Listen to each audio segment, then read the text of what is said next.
We're so back.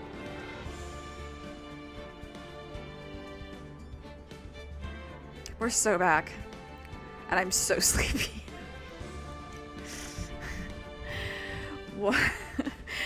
Welcome back to Ace Attorney Trials and Tribulations. Case 2, the stolen turnabout. Last time, a week ago, we continued our investigation, but not for theft, instead for a murder. Do this. So Ron, our client, was indicted for murder, but the case is a little wonky. It doesn't really look like he did it, and he also doesn't really have the personality of someone who would murder someone, if we can just be so real.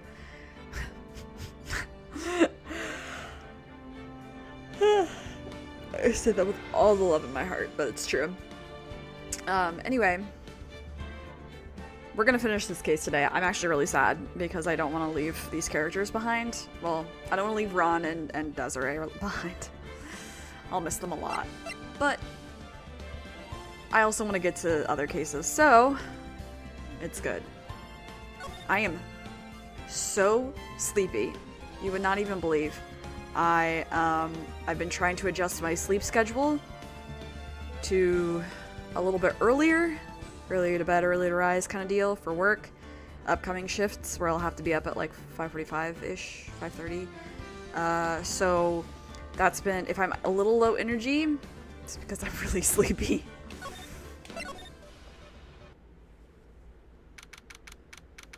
Oh my goodness. What were everybody's voices again? They always jump in, or just jump right in with Maya. And I'm like, that's not the best vocal warm-up, but okay. Hey, Nick. What is it this time? You don't believe how many people are here for the trial. Well, it is a murder case. What are you talking about? They're here for the trial next door. Next door? Why don't you know this, Nick? They're having Detective Atmy's trial today. Detective Atmy? They say they're going to try him as mask to mask. Already? That was fast. Boy, I'd love to see Mask to Mask's trial. I know. By the way, where's Pearls? Oh, she went back home. She said she can't neglect her training anymore. I know you don't like me. Pearls has really gotten into her training lately, huh? Yeah, ever since that incident last year. Please, don't ignore me! Oh, Mr. Delight. Good morning. No one likes me. I love you. You're on my backpack. No one would notice it, even if I killed someone. Hi, Nam. Come on, don't be silly. Oh, wait a sec. You don't mean you're the murderer? No, I'm just a war thief. No, wait, that's not right. They can't really be poor. Now, let's see. According to Mr. Delight, from his second crime on, he was following a bunch of set plans. That's right, yeah. Plans that someone had been sending to him to help him commit the heists. Do you really think there's a connection between the thief and the murder, Nick? It's possible, but today's trial is a race against the clock. Huh? How come? Let's just take our time like always. I'm afraid that's not an option. Hello, The Falling Comedy. October 14th, that's Erwin Smith's birthday. I hate that I still remember these things. A thief can be poor. What do you think people steal in the first place? Partial bullet. First of all, hello. Second of all, yeah. Literally. Court is now in session for the trial of Mr. Ron Delight. The defense is ready, Your Honor. You're ready? Preparation is the last refuge of the weak. Okay, settle down, everyone. Keep it together. You're being weird already. Let's begin with your opening statement, Mr. Goto. Ugh, he's got the judge on the palm of his hand yet again. Ron Delight is simply too young to be sent to war. That's all. That's so... What the fuck? I'm afraid I have no idea what that means, Mr. Goto. Then you need to get out more, Your Honor. Life is war. But that is exactly why you must be more precise in your wording. Yeah, Phoenix never... Phoenix... And I'll talk about this more when we get into, like, later this game and the next game. When you're not in his head, Phoenix is so mysterious. You kind of forget until you step outside and you witness Phoenix from a third-person point of view, and you're like, I have no idea what you're thinking ever. That's all my statement means. You understand now, right? Yes, well then, let me briefly summarize the details of the case. Wow, the judge is taking charge like he knows what's going on for a change. The victim is Kane Ballard, CEO of KB Security, sorry. Guess I'll see and then...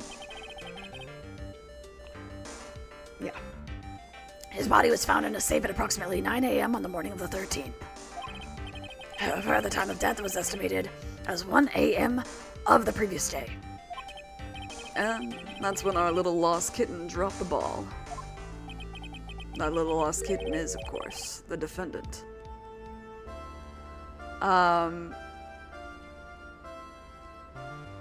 He's sassy in his mind. Outside, he's just like a blank... Yeah, exactly. Like, he's... All his... When you're not in his mind, you forget that he's, like, a snarky bitch. Also, can we talk about Goto calling this man a kitten? His bisexual swagger knows no bounds. Very well then, Mr. Goto. Please call your first witness.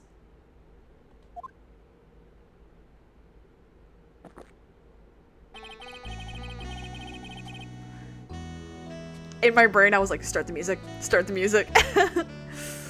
I never drink more than 17 cups of coffee during any given trial. But the first one is always the best. Mr. Goto, your witness? Okay then, let's hear what the defendant, Mr. Ron Delight, has to say for himself. The defendant? Well, Mr. Wright, does the defense have any objections? It may be a bit of a disadvantage having the defendant testify, but... I remember when Mia was defending me. She allowed me to testify so she could do the cross-examination. Did he say 17? Yes, he did. She put a lot of trust in me back then. I like to think there's an orchestra in the courtroom. God, that would be awesome. We have no objections, Your Honor. The defense will allow Mr. Delight to testify. Hi, Maddie. Oh, God, I'm sorry. I hope doctor's appointment is going well. I'm not gonna lie. I thought you said on the train? I'm very tired. You've got guts, Trey.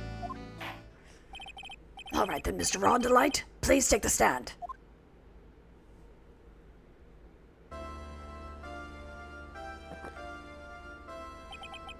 You did it, didn't you? Yes. What? No. That's not true. For a moment there, I thought we'd set the record for the shortest trial ever. Well, Mr. Delight already looks plenty guilty with that face he's making. And once he opens his big mouth, he'll probably put the last nail in his own coffin. Huh. Very well. Now then, can you tell me something? If you didn't kill Bullard, why did you go to KB Security? Oh, well, that's kind of hard to say. Boy, I wish I could go home. Now then, let's hear some testimony about what happened. The worst feeling is when you want to go home, or when you want to go home but you're already home. That's the worst feeling. Which theme is better? Goto's. Sorry, no offense. I love Francisca, but Goto's theme is so good. That evening, around 1 a.m., I went to see Mr. Bullard in his office at KB Security. The blackmail letter I got, it ordered me to go there. I'd been working for KB Security until a year ago, so I knew where his office was.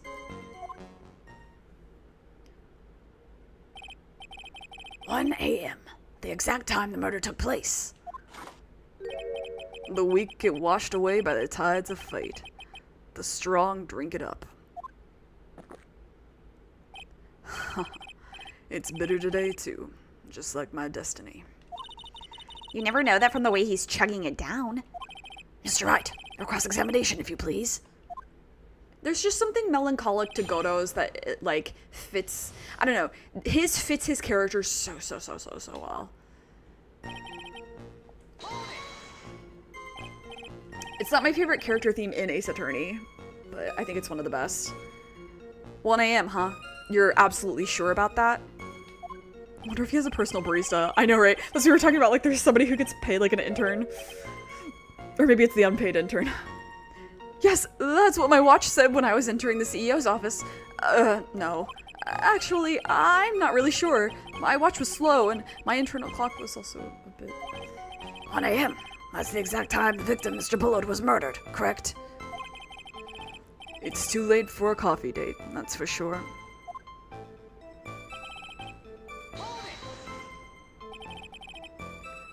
The bellboy. That's funny. It ordered you there? It was the first time I had gotten a blackmail letter that ordered me to go somewhere. Does that mean you've gotten other blackmail letters, then? Oh, of course. They'd say things like, steal this or take that. Why don't you save those for later, Mr. Delight? Please don't say any more. That's okay, Phoenix. Double Jeopardy is protecting him. I think. Now, what should I do? Yeah, it would be protecting him, yeah. You can't be tried for the same crime twice, yeah. So, what did the blackmail letter in question say? It said to bring $50,000. Money, eh? A perfect motive for committing murder. I also have my contacts in because I'm going somewhere after this. I'm not used to reading off the screen in my contacts, so I'm also, like, disoriented in that way as well. I see so much better in them. Oh, but wait! I never intended to pay that money anyway. Oh, is that right? After all, he had nothing to hold over my head. I had nothing to be afraid of. An important point indeed. Witness, let's have that added to your testimony. Yes, sir. A muddy mudskipper in outer space has a better chance of surviving than I do. This isn't that bad, Phoenix. Just what were you being blackmailed about anyway? The blackmail letter said if you don't want your identity revealed, correct? Is Goto a Chunibyo? Absolutely. I'm sure it was referring to the whole mask-to-mask thing. But I wasn't worried. Mr. Bullard didn't have anything on me. He didn't? Yeah, anyway, I don't care what anyone says about me. Also, hi, David. I just, like, saw your name and I was like, yeah, that's David. And I was like, oh my god, hi. Just as long as Desi believes in me. So that's why Ms. Delight didn't believe he was mask to mask. That's why I knew they were just hollow threats. Chunibyo, if you Google it, it's the best way to, I think. No, it's... it's just Chunibyo. You used to be a security chief for KB Security, right? Yes, that's right. A security chief? You? And yet, a year ago you were fired without notice. Revenge for an old grudge? A perfect motive for murder, wouldn't you say? This isn't good. Maybe I should change the subject? Why were you fired? Mr. Delight, please tell us why you were fired from your job. Well, because we don't know this. This has been bothering me the whole time, because I don't remember. The world is filled with those who have said, I wish I had never asked that. Okay, then I take it back. Defendant, please answer the question. Well, I needed money. You needed money? Well, you see, Desi loves to spend it. It's kind of her hobby. Yeah, life has calmed down for me enough to just vibe. Yay, we love that. Oh, but Ace Attorney has been fun? Always. It's a great time. Not exactly the best hobby in the world, huh, Nick? My salary wasn't nearly enough, so I stole data from the company. Okay. Did we know that already? That sounds familiar, but I feel like maybe that's just me remembering it from before. Naruhodo ne? Come again? KB Security has a lot of security and info on all sorts of companies. And since I was a security team chief, you stole some data, then sold it. Mr. Bullard found out and I was fired immediately. As is, yeah, what you would expect. What? I wish I'd never asked that. It's for Desi, I get it, yeah. I was somehow able to keep it secret and made it seem like I had quit on my own. What is it, Nick? You don't look so good. Someone who brings harm to their company is fired as punishment. You'd do well to remember that. He sure told you. So you admit that you stole data from your company. Is that correct? Yes, I'm sorry. This is a very important fact. Please add it to your testimony. Oh man, this whole thing just took a big turn for the worse. Crashed and blew up. It's gonna take the jaws of life to rip this case from the clutches of disaster. Well...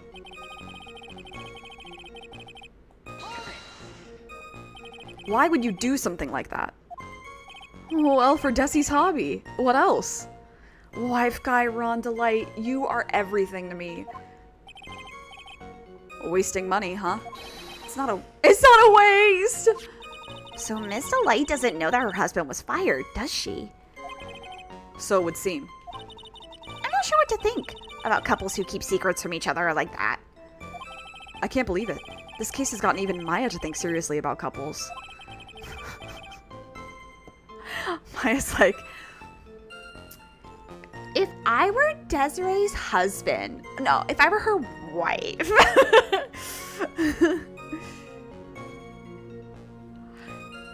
Maddie, you're so right. Sometimes Goto just says something and you read his words and are like, what?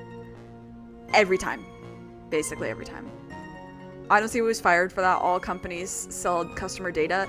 They do, but they're more subtle about it.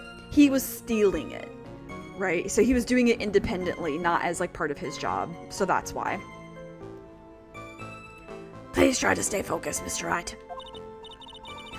There wasn't much to his testimony, was there? Sounds like he's avoiding something. At least, that's what it sounds like to me. Uh-oh, I've got a bad feeling about this. We better be careful. But if we don't find a way to make him spill the beans, we'll never get closer to the truth. Yeah. Why is it called Spill the Beans? Hey, Nick. Hey, chat. Does anyone know why it's called Spill the Beans? Okay. The blackmail threat didn't scare me. It was going to cause me trouble.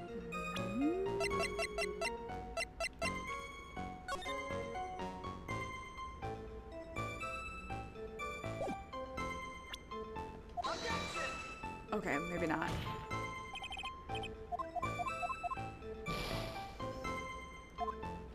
Because, like, it wasn't going to cause me trouble or anything. But it does... Like...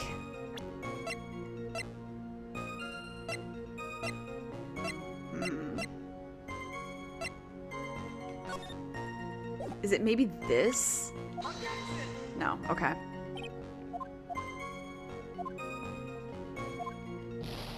Okay.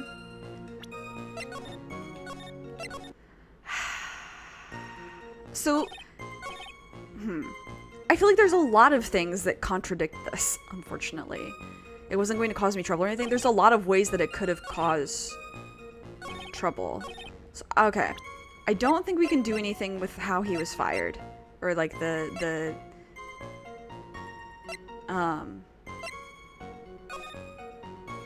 this isn't relevant right now. Unless, because he was like, Kane didn't have anything on me. Maybe that's what this is. No. There's a lot of things that contradict this. I genuinely don't know which thing. Okay. Okay, that's not relevant. That's not relevant. That's not relevant. That's not relevant. That's not relevant.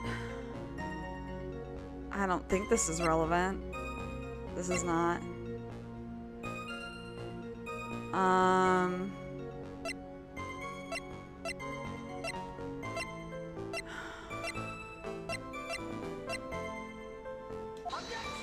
Yeah, I'm unsure. Okay, so let me try.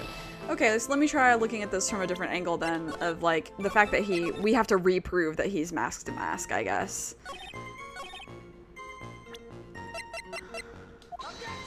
Nope. Okay. Get fucked, I guess. Me at me, get fucked.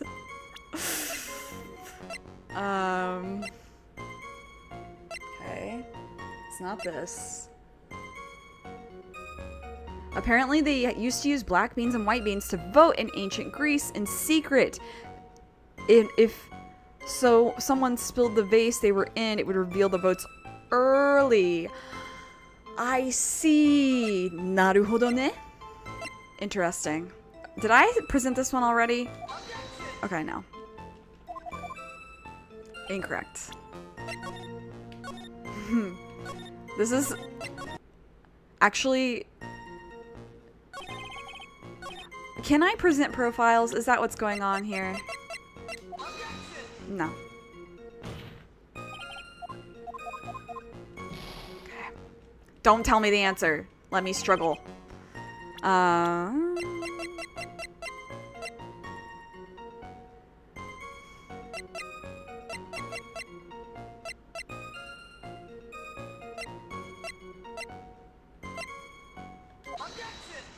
Is it because your wife would have been sad?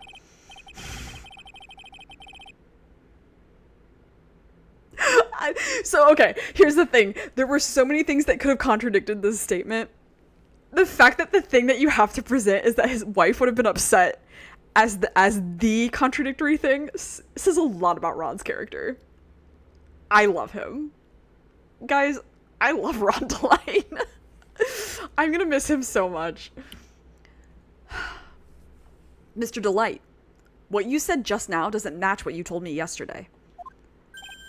Huh? What doesn't? I think you must have been scared. Very scared. Of having a certain person find out your secret. A certain person? Ms. Desiree Delight, the defendant's wife. Oh, listen to me. My Desi, she's... Looks like if I just sit back and relax, the fun will end before it truly begins. Goro...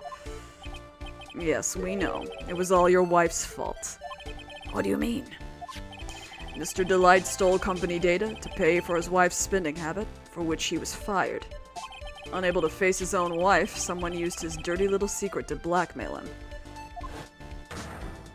And that is how this murder came about. Oh.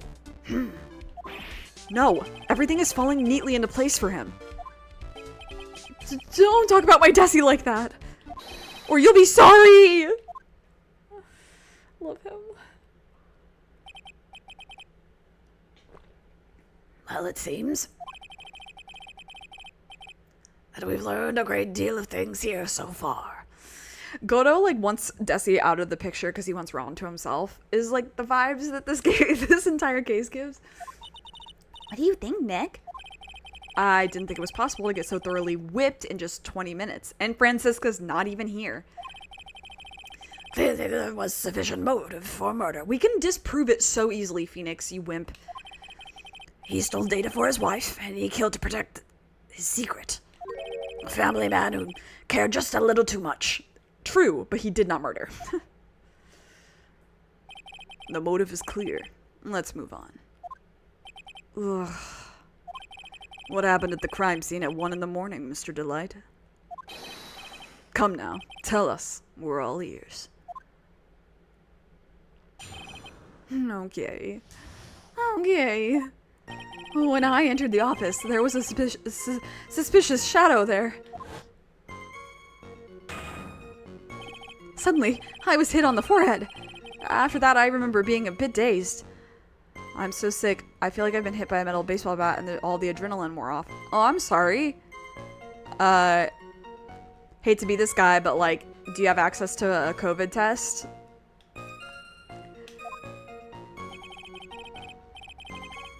If I hadn't been wearing that, I would have been killed. Are you hydrated? That's the other thing. Are you hydrated? Because that's another one of those. When I came to, Mr. Bullard was lying there, dead.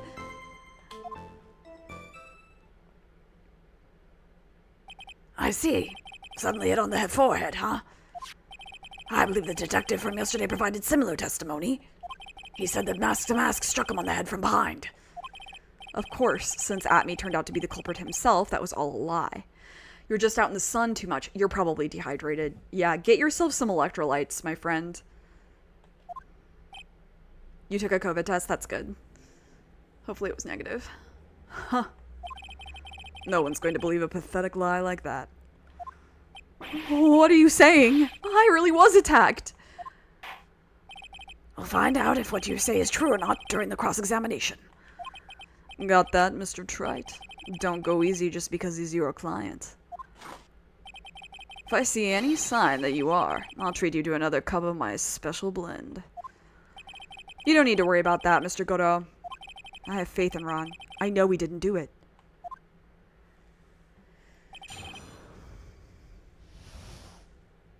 Yeah, get yourself an ice bath, too, if you can. If you can stand it. Who was this suspicious shadow? I don't know, it was someone in a suspicious shadow, Phoenix. If there were 1,000 of me and even one knew, I'd tell you. Trust me. His dodging all of our questions is not helping us win this case.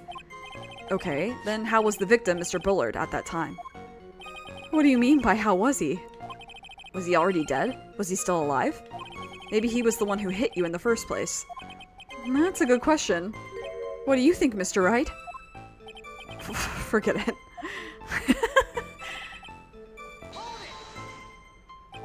Your forehead. Yes, I was hit on the forehead as soon as I entered the room. It was an amazingly fast and powerful attack. Do you remember anything about who hit you?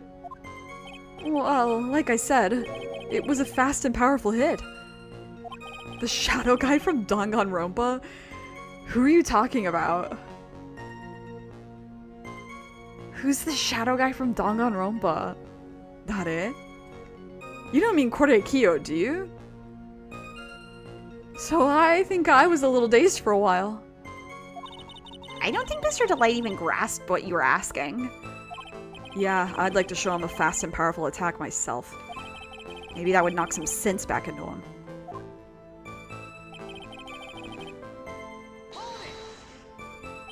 That? Could you please clarify what you're referring to? Why, my Mask to Mask costume, of course. Wait just a moment. Mask to Mask.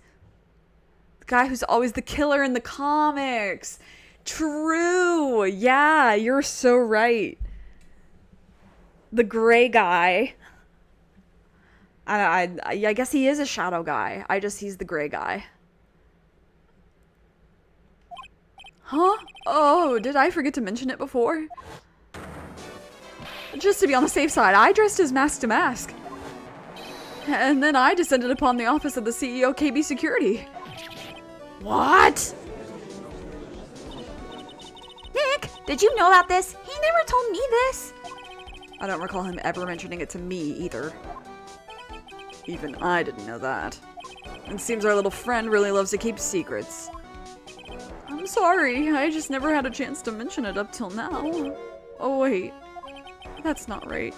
You know how sometimes things just slip your mind? My 6th cup of coffee is staring up at me coldly. At any rate, we can't ignore this new piece of information. Witness, please correct your testimony. Why? Why were you dressed up as Mask to Mask? Why? Because I'm Mask to Mask, of course. Well, what are you talking about? Mask to Mask trial is being held next door. Ah, yes, I guess so. Anyway, at that time, I thought I was being blackmailed over the Mask to Mask issue. So I thought I should go as him, just to be safe. Oh boy. This man should work at Big Top Circus. I would not put that on Ron Delight. Let me tell you, it's a real pain to move around with that cape. That's why it took a lot longer than I'd expected. Took a lot longer? What is he talking about? What do you mean by took a lot longer? Oh, opening the safe, of course. My cape got caught on the safe door, you see. This all happened when I was hiding Mr. Bullard's body. Oh, what was that? Back up a second. Yes? You are the one that hid the body in the safe? Well, yeah. Inconceivable! Why? Just why? What reason could you have? What were you thinking? He doesn't think. I thought he said it's hard to walk around with all that cake. Yeah, maybe that too. Question. When does someone toss their dirty shorts in the washing machine? What? The answer is simple. When they take them off. Hey, Tetra! I hope things have been going well for you, for work. Cinnamon Ron. We love him. As usual, I have no idea what you're saying. Do you mean that Mr. Delight hid the body because he's the murderer? So you're not as stupid as you look. His metaphor this time was really obscure. Mr. Wright, you don't mean that you knew about this whole safe business, do you? Well, yes. Why am I the only one not in the loop here? Witness, make sure you add this to the testimony. Yes, sir. Uh-oh. Looks like a storm front is moving in over the fair weather judge. Been busy. No worries, dude. I mean, that's, that just is somehow how it is sometimes. And that's why the VODs are here, so. Why did you hide the body in the safe anyway? Well, because it wouldn't fit in a drawer.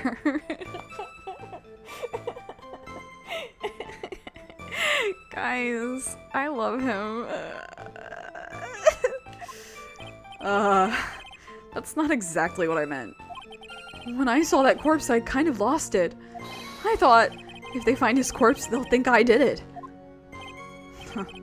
I think you had a simpler reason than that. Don't think your average judge would have the patience for Ron. I guess that's true. It's because you killed him. That's why you spent 10 minutes hiding the body. That certainly makes more sense. Hold on. 10 minutes? What is it, Nick? I just had a thought.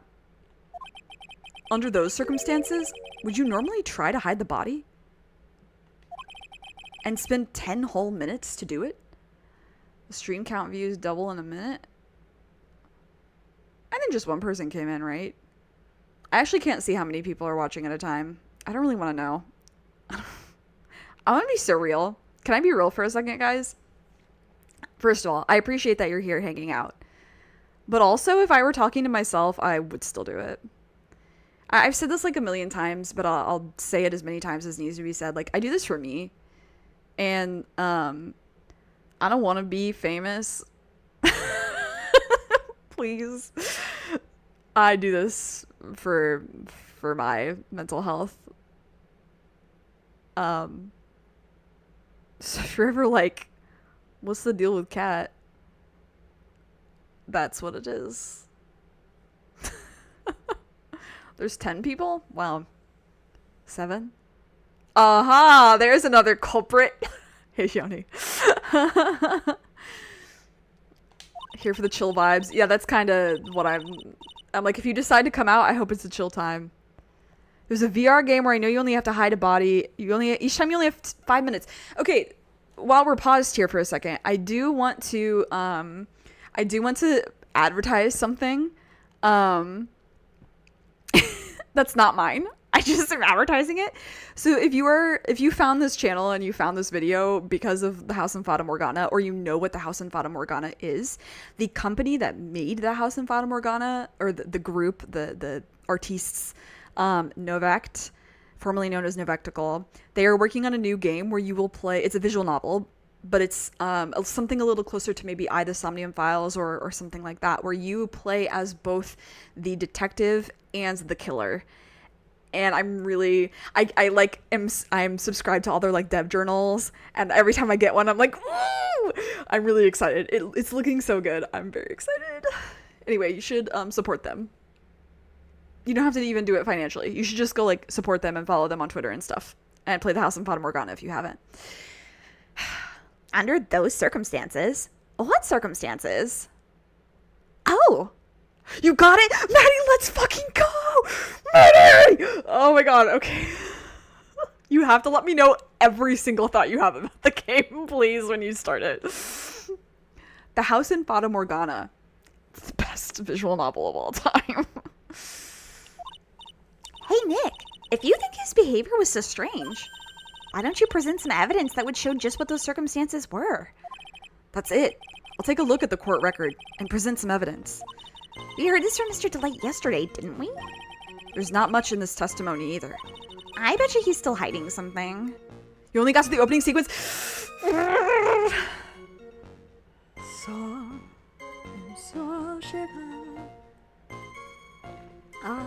Esta casa. I wouldn't be surprised. We'll just have to draw it out of him. I just hope he doesn't make things any more complicated. Okay.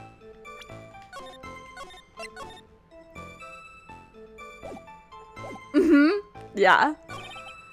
Okay, you remember being a bit dazed. You would have been killed if you hadn't been wearing that. Okay. Why did it take 10 minutes? Why does that... Bernarda Alba. It's Portuguese, yeah. So, one of the composers, Gal, she lived in Brazil for a little while.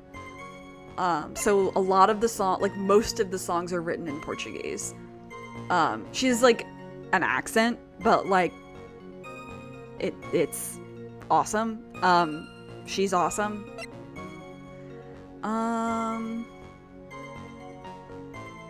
Okay. It took about 10 minutes.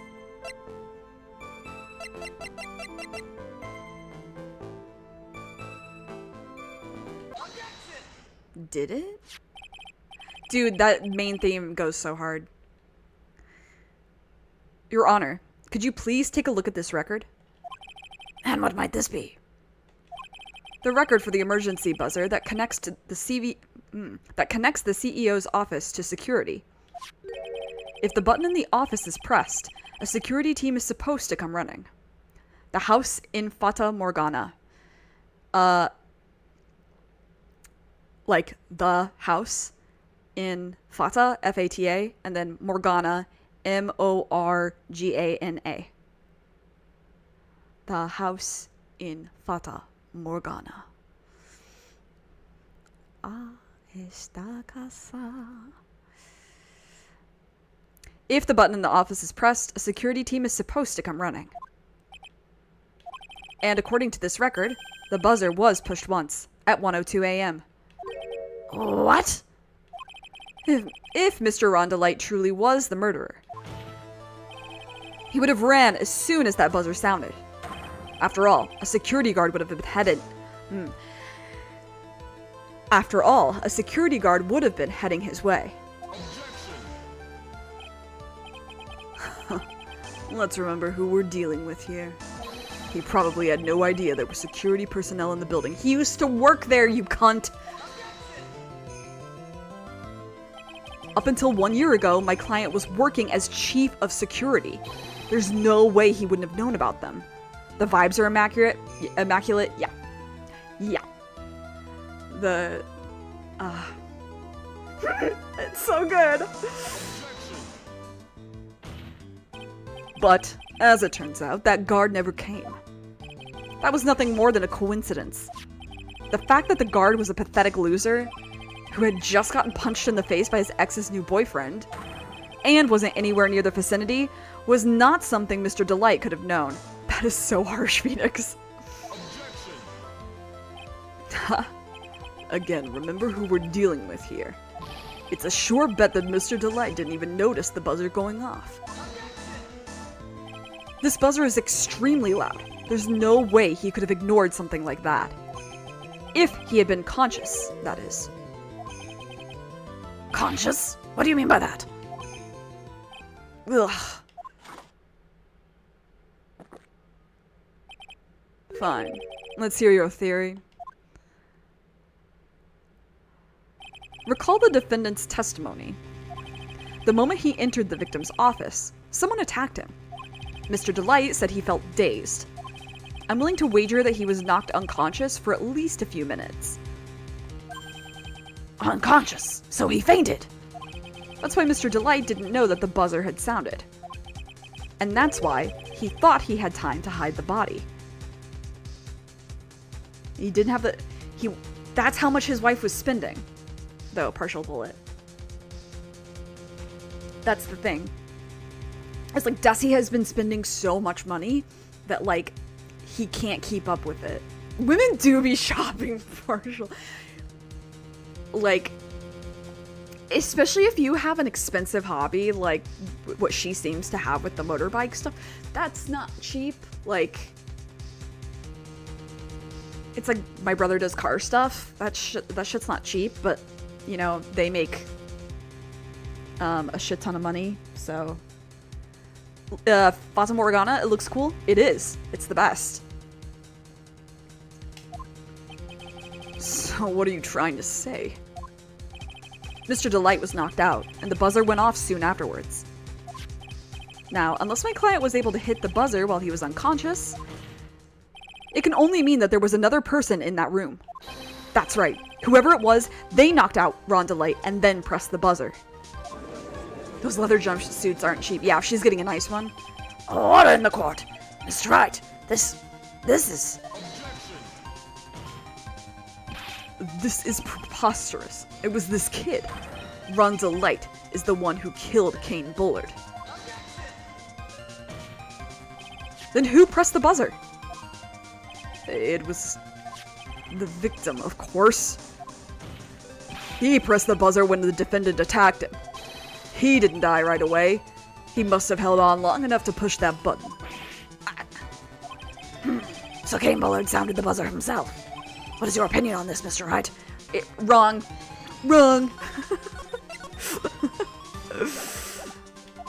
I need to prove that the real criminal was there at the scene. But how? Can I prove that it wasn't Kane Bullard who sounded the buzzer?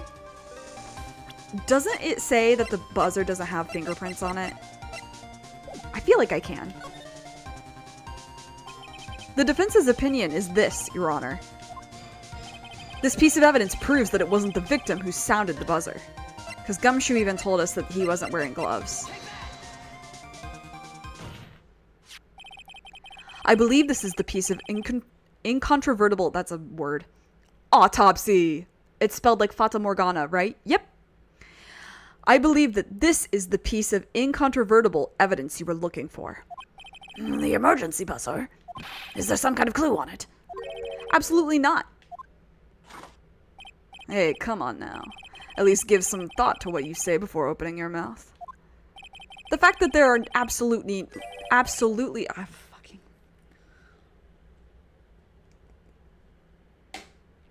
The fact that there are absolutely no clues is itself the clue. Now I'm the one who's clueless. This button has no fingerprints on it.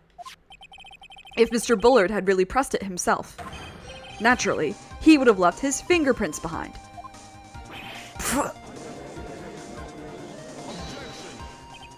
Ron Delight obviously wiped them off. Why would he? A guard could have come in at any moment. He touched that button. I know he did. The defendant, Mr. Delight, was dressed as Mask to Mask. And Mask to Mask always wears gloves. What reason could he have possibly had to wipe the button free of fingerprints? Order, order, order! Huh. It would seem I've been forced to eat crow. What is bro yapping about? Dude, at any point, what is he talking about?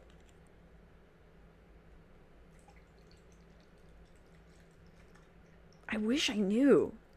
You know?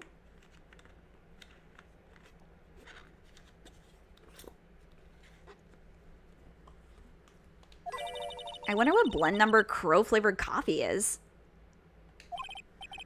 I love everybody in chat. What? However, if the real killer was there at the scene, Why does he talk like my mom? Midwestern mom Goto is so funny. Everybody's so confused. why would that person press the emergency buzzer? Shouldn't they have run away without putting themselves in extra danger? No, they were trying to frame Ron.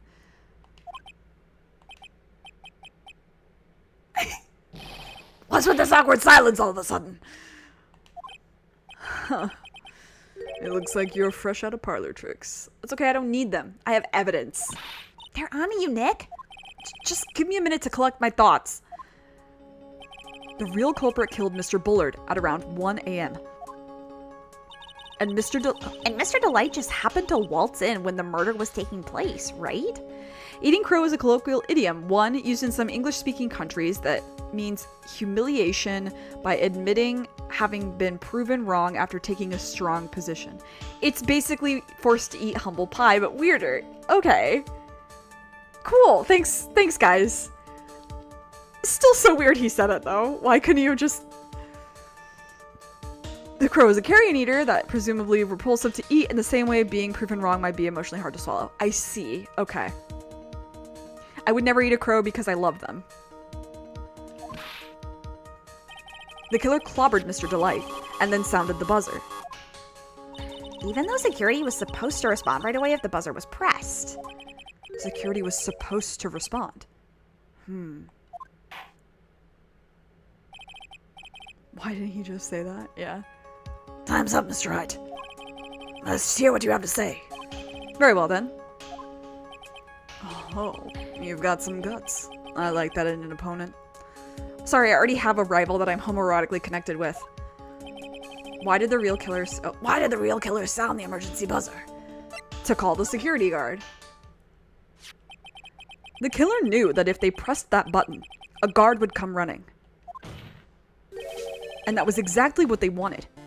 I wonder who wrote Goto's dialogue. I can't wait to play this game in Japanese to see what his original dialogue is like, and to see if he's equally as fucking, like, obtuse. Or weird or whatever. No one knows where it came from? Cool. Do you mean to say the killer called the guard on purpose? Yes. Although, as it turned out, he never showed up. Because he was getting his clock cleaned at the time. That's a good expression. Huh. What a touching story. You're saying the killer had a change of heart and called the guard to turn himself in? No, idiot. No, I'm not. When that buzzer sounded, there were 3 people in that office. The victim, Kane Bullard, who was already dead. The defendant, Ron Delight, who was out cold. And the third person, the real killer. Hypothetically, yes. Now then, in this situation, If the real killer made an escape, what would happen? The only ones left in the room would be the victim and Rhonda Light. And if any security guards came running in at that time, they would think that I was the murderer. Yes, that was precisely the real killer's objective. To frame Rhonda Light for the murder. Take a sip, babe.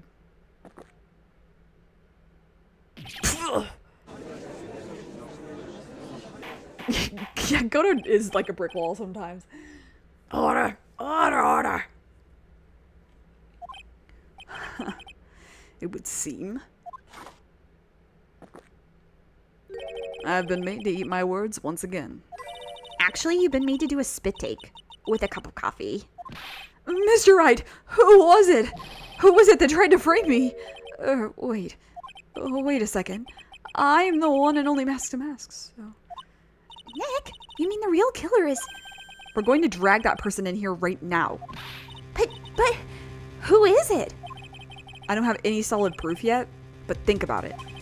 The killer knew Mr. Delight's identity, and they also knew that he had been called to KB security that night. So, the killer used him to execute a well-crafted plan to murder Kane Bullard. Now then, let's hear your accusation, Mr. Wright. Who was it that framed Mr. Rhonda Light for the murder of Kane Bullard? Get him. Detective Luke Atme. He's the only one who could have done it. Ace Detective. Luke Atme. You mean Master Mask did it? No. Your Honor, the person being tried in the court next to us is not Mask to Mask at all. He is, in actuality, the true murderer of Kane Bullard. This case is really good. I don't like Luke Atme, but he's very clever to have done this. Order! Order! Mr. Wright, explain yourself. Theft and murder. Which is the more serious crime? It was Pearl. They're not even close. Murder is a more serious crime, of course. It's a capital crime subject to a capital punishment. Please remember the trial from yesterday, if you would. When Luke Atme confessed, there was a huge commotion in the courtroom. Of course, a famous detective was unmasked as Masked Mask. Polycomedy, I have no idea what you're talking about. Instead of being convicted of murder, he was found guilty of grand larceny. That was his true objective all along. To be found guilty. Mask to Mask had the perfect alibi for when the murder took place. He was sealing the urn at Lord Lee Taylor. In other words, being found guilty as Mask to Mask was Luke Atme's airtight, watertight, and unassailable alibi. A guilty verdict. As an alibi? Yeah, unfortunately, this guy's smart. You know, it's almost time. For what? For Luke Atme's verdict. It was a pretty simple trial, after all. If we're going to stop this trial and stall that one, we need to do it now. Of course, that's assuming you have proof that the detective was the one who committed the murder. Mr. Luke Atme's trial has indeed attracted the attention of the entire country.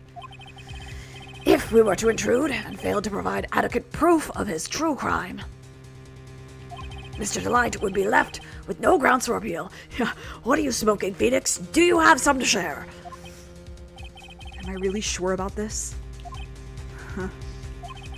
A bet's only good when your life's the ante. Mr. Wright, I believe in you. Thank you, Ron. Mr. Delight. So please, I'm begging you. Thanks, but my decision will determine the rest of your life. Can I really risk your life like this? Phoenix.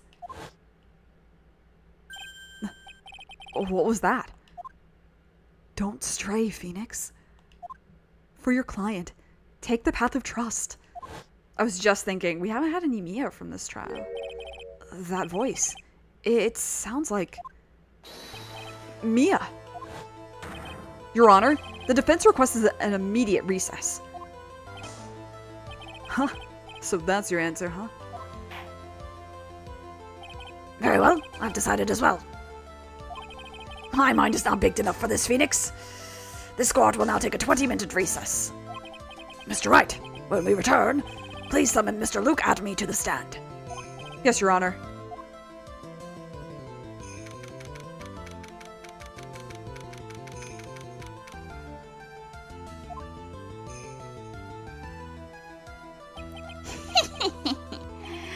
Well, Sir Detective Atme. Their voices are very similar.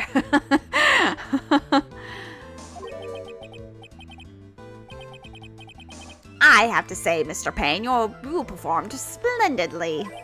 Oh no, Sir Detective Atme, you are the one who... That's enough.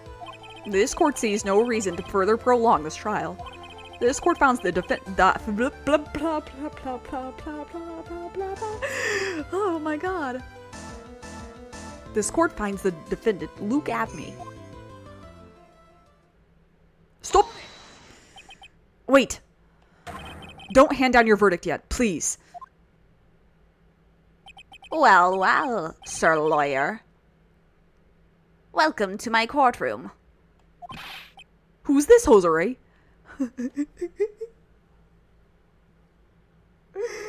Canadian judge, I love you.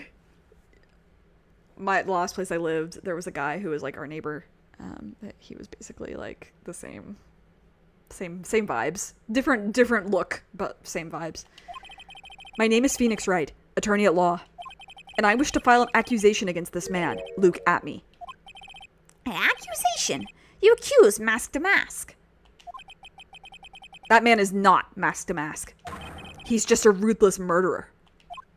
What? Hoser. Yeah, he's a hoser. I'm gonna go get some Timmy hose after this. Hey, bud. The other judge would be Canadian also then, because they are brothers. Yes, that's true, but he's Canadian, but he's not Canadian, you know what I mean?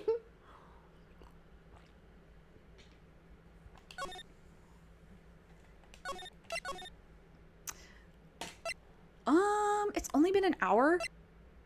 Alright, we're going. Ain't no thing.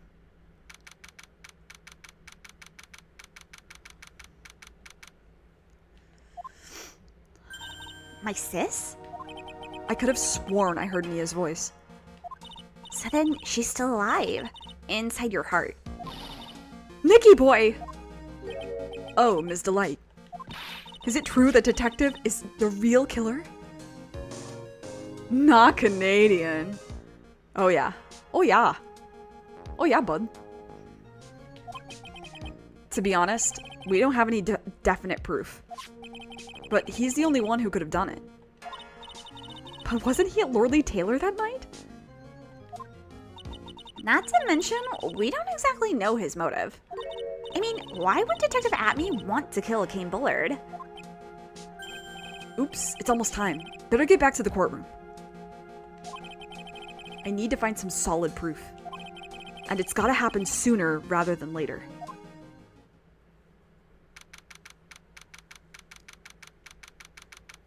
Yeah, I don't know why there's an actual to be continued in the middle of that, because it's not very long. Now then, this court is back in session. Mr. Luke Atme, please take the stand. Hello, feelers. Well, well, how do you do, Sir Lawyer? Ugh.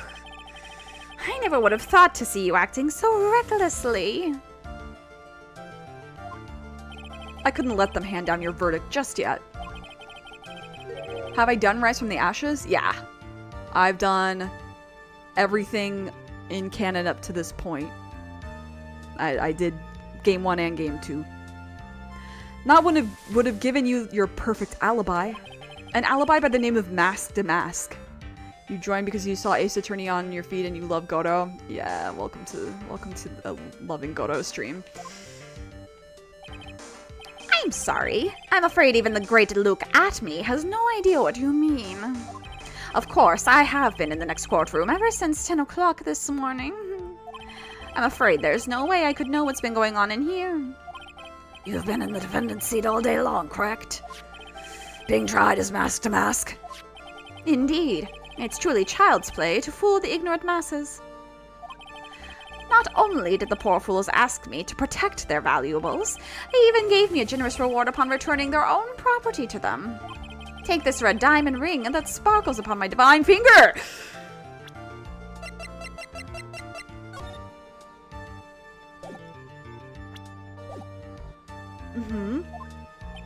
So you continue to insist that you are, in fact, mask to mask. I flinched because I thought he was going to do the thing with the eye again. I, like, actually flinched away. Of course. Very well then, Luke Atme. Let us begin with this simple question. On October 12th at 1 a.m., Kane Bullard was murdered. Where were you at that time? One without knowledge lacks even the knowledge that he should be ashamed of himself. What the fuck are you talking about? But don't worry, I will not hold it against you, Sir Judge. Thanks.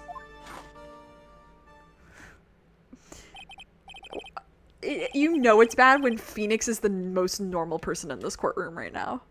You know it's bad when Phoenix is the most normal person in this courtroom right now. Alright, Mr. Atme. The night of the murder. Speak.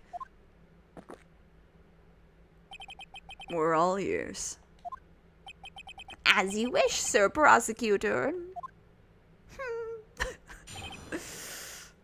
That's my guy. Yeah. I was stealing the urn as mask to mask, just as I announced I would. I had more than enough time to prepare. It was a pathetically easy job. Now I'm second guessing. Is this the voice I gave him before? I think it is.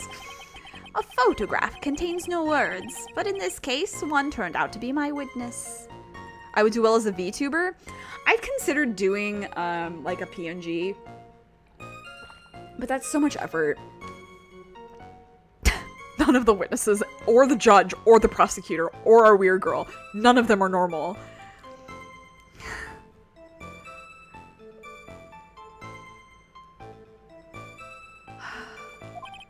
The time in which the camera captured Mask to Mask was the same time as the murder. Gumshoe's not here today, though. Or not testifying, at least. It seems the main point of discussion will be this photo of the crime scene. Everything else up until now was all a part of his plan. There has to be a secret to this picture as well. Even the great Mask to Mask cannot be in two places at once. Now then, if you'll excuse me, I have a verdict to receive. Unfortunately, Mr. Atme, we still have to do your cross-examination. Bitch. A fool is too foolish to know that he is a fool. You wish you were Franziska von Karma, bitch. I think he's trying to say that you're full of it, Nick. The only thing that's full of it is his alibi.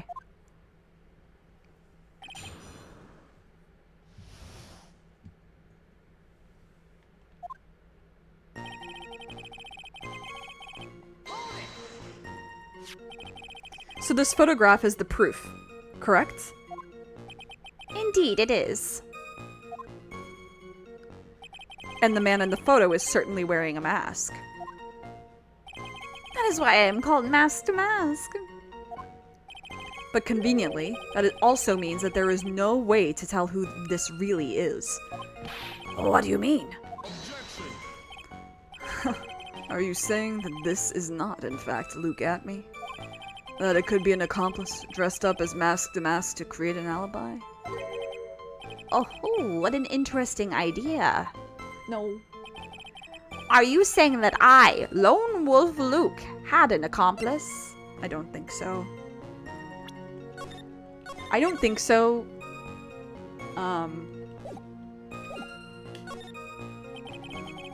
If Luke Atme was at KB Security during the murder, then the Mask to Mask in this picture has to be a fake. God, I was such a cutie. I'm delusional. Feelers, you would get along so well with my friend who has a giant cardboard cutout of him in her room. And there really was an accomplice. But right now, I have no idea who it was. I don't have any idea right now either. You immediately summoned back because you heard the name Francisca. Sorry. Enjoy cookies. Baseless objections are just what that guy wants. There's got to be another way. And I'm going to find it. I had more than enough time to prepare. It was a pathetically easy job. Oh, oops. I forgot that I'm cross-examining. You haven't eaten breakfast. You're very interested in this is your food. Oh, dang. Have fun in classes. Oh, all you guys are baby. I believe Adrian Andrews hired you at one point? That's right. That was over 20 days ago, if I'm not mistaken. You sent the calling card to Lordly Taylor 10 days before the heist. That would mean you sent out the card after you began your security watch, right? Indeed. There was no reason why I couldn't do both jobs at once. It was the perfect opportunity to steal my latest target. I see. You truly are evil, aren't you? Can you imagine a judge saying that? Actually, yes, I can. I totally can. I've listened to Small Town Murder enough times. Judges say weird shit like that all the time. Yes, evil is what I am. Hey, Nick. Isn't there something odd about this?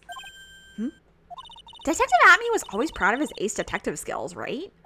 But if the urn was stolen from Lordly Taylor while he was the only one watching it, he had no way to maintain his perfect ace detective persona. You know, that's true. It is kind of odd. Okay. So by photograph, you mean this piece of evidence here. Is that correct? Indeed it is. That is it. The very thing that proves I committed the crime. The very thing that proves you committed the crime. Mind Palace, when you think about it, it's really odd. You say that almost as if you had this picture taken on purpose. Objection. He was simply caught by the very camera that he had set up. We all have days like that. Indeed, it turned out that there was no such thing as the perfect crime after all. Life is truly an ironic thing, a sad blue melody. It looks like I'd better gather more information for now. If he's truly the killer, there's got to be something phony in that photo.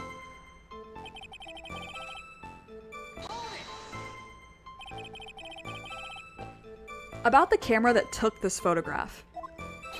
Oh, come now, it's all too clear what you're thinking. Huh? You think I altered the timestamp on the photograph, don't you? Well, I wasn't gonna bring it up, but I'm afraid that's impossible. The camera was set up by Lordly Taylor, and on top of that, it was Lordly Taylor's staff that printed that picture's data. Unfortunately for the defense, there's no way that picture could have been altered. I see. Maybe it didn't need to be. Maybe the computer itself was altered, you dingbat. It looks like I better find something else that could be suspicious. You had 2 streams up. Okay, that's funny. I was like, oh fuck, has my mic been fucked this whole time?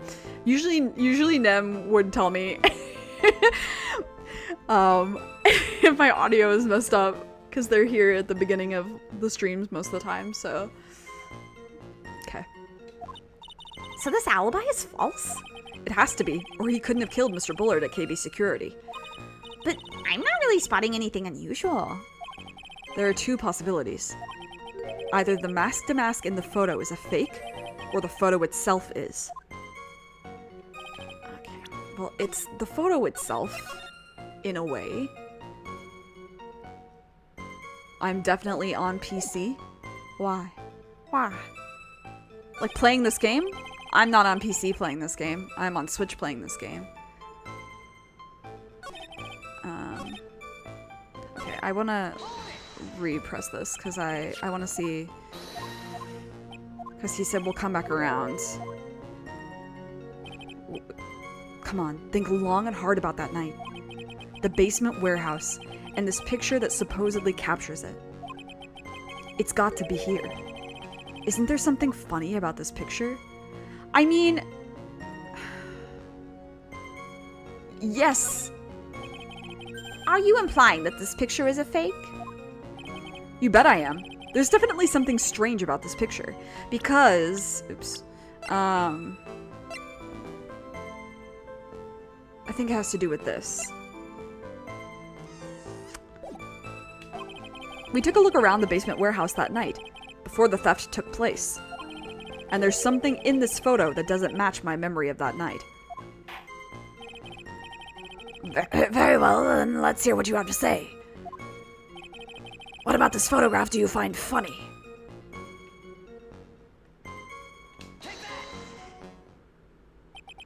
The funny part is right here. Why, this is a bloodstain. No. It's because it's pink. The judges play Danganronpa, guys. Ah, blood. Now this case is getting interesting.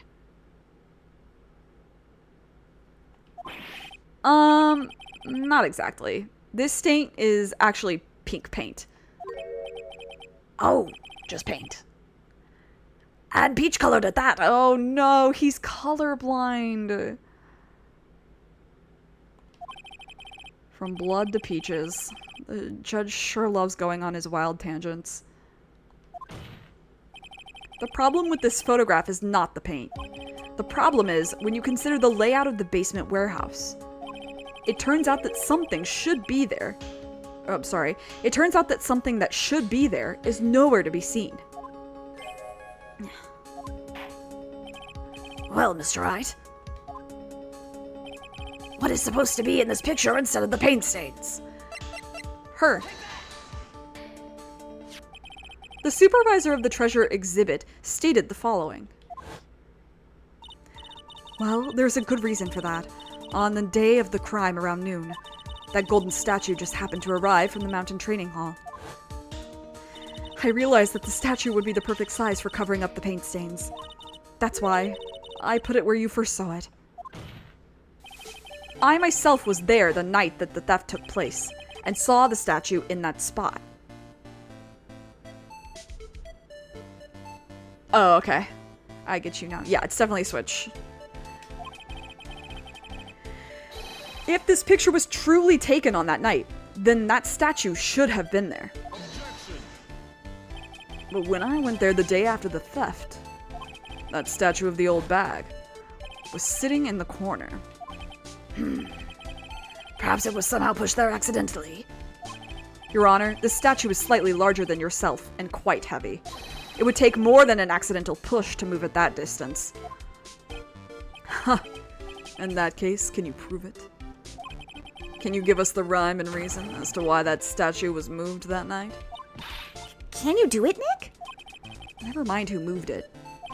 The real question is, why did they move it? Well, Mr. Wright, I hope you are prepared with your answer. Now then, who was the one that moved the golden statue on the night of the crime?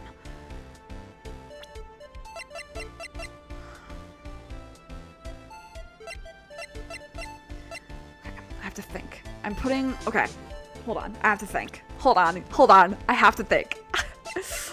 So... he was trying to recreate this moment with this photo, obviously.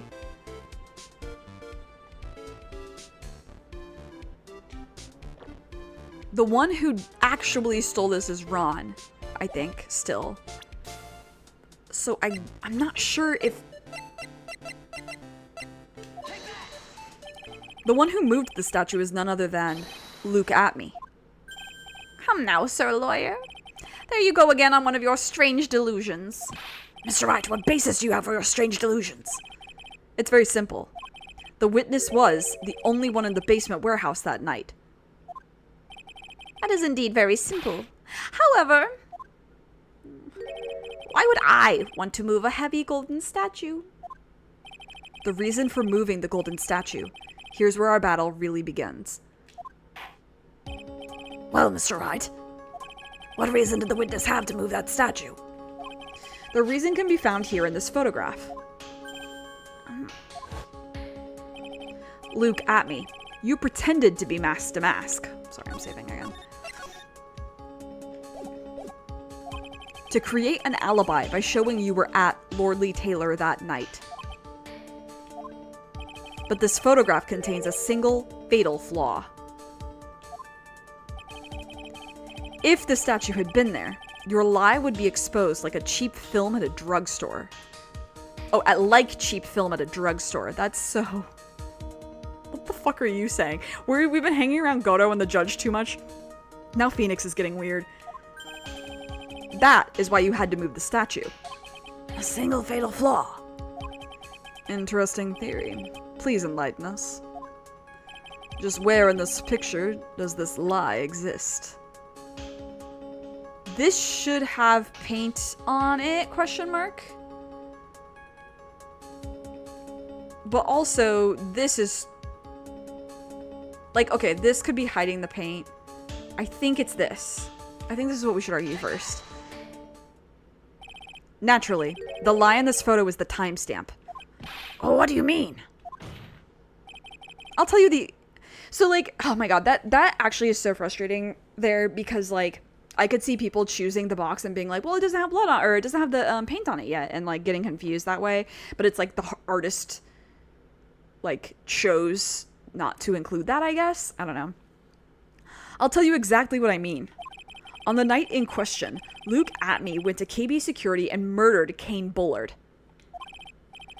Therefore, it's obvious. It would have been impossible for him to have been at Lordly Taylor at this time.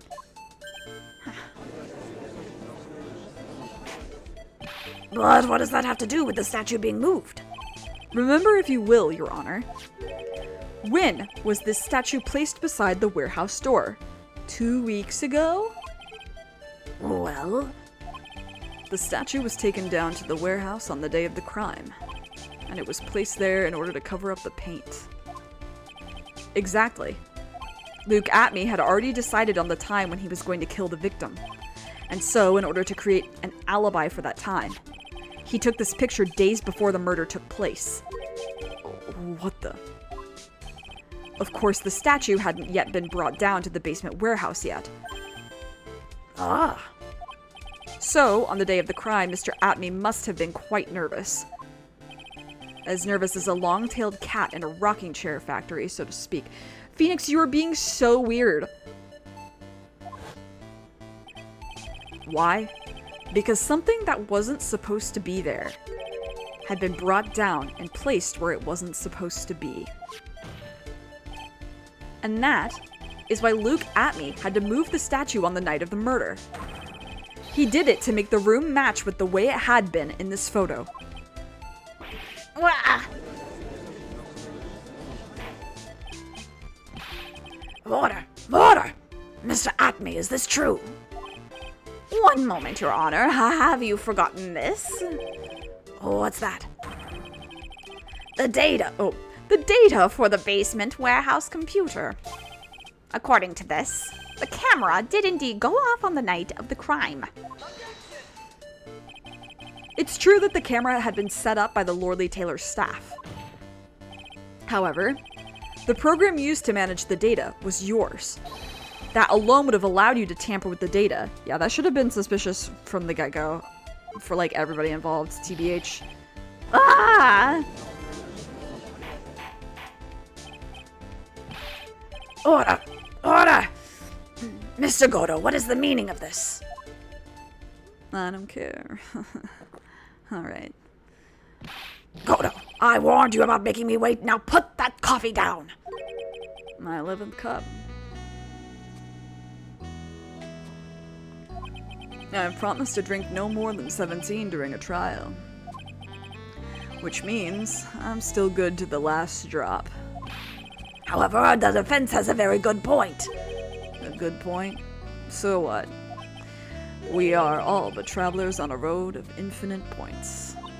I think he's got his points mixed up with his other points. So you say this photograph was taken ahead of time, and that the statue was moved in order to make it match. That's a very interesting idea. However, there's one point that can't be denied. Which is...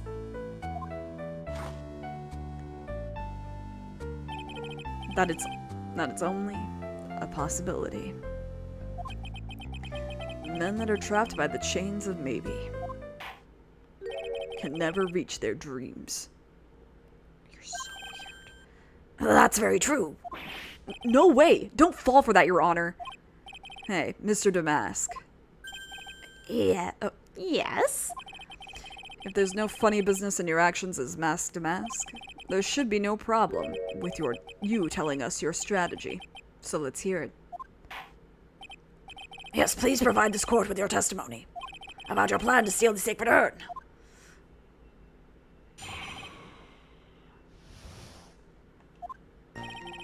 I first received the request from Lordly Taylor about 20 days ago. The urn was placed in a box and Zvari was then sent to the warehouse. Hence, I was actually unable to see the urn for myself until the day of the crime. I knew it was an extremely valuable treasure, so I sent my card 10 days beforehand. I then handled security by myself to ensure that my crime would go smoothly. At last, I held the urn in my hands for the first time at 1 a.m. on October 12th. That's pretty much all the stuff we've heard before, isn't it? Yeah, but we will find the truth hidden in the nuggets of new information he gave, and I already know what it is. Witness, you're sure there are no mistakes this time? Zari. Very well then. Mr. Wright, you may begin your cross-examination. I'm so done with this man. You were asked to guard the urn by Ms. Adrian Andrews, is that right? Indeed. It seemed that they had heard of my sparkling reputation. I hate that. I see Ms. Andrews is still attracting the weirdos. You better watch out too, Maya. Oh. You mean this box? Yes, that pathetic box. Lady Andrews was especially taken with that urn, and she wouldn't let anyone into the storeroom, not even me. Huh. Interesting new tidbit. So you're sure that you had never seen the urn before? Indeed. You may ask Lady Andrews to confirm for yourself. My security was focused entirely on the entrance to that warehouse. However, I look at me and let no information whatsoever slip through my fingers.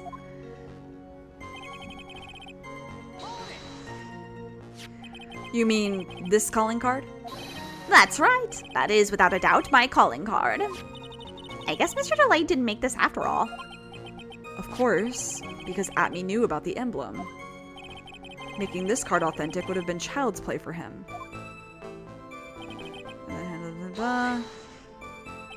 Then no one entered the basement warehouse?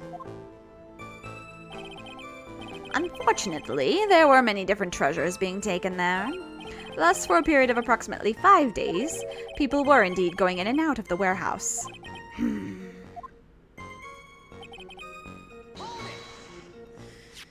And this is the photo that proves that, huh? Indeed.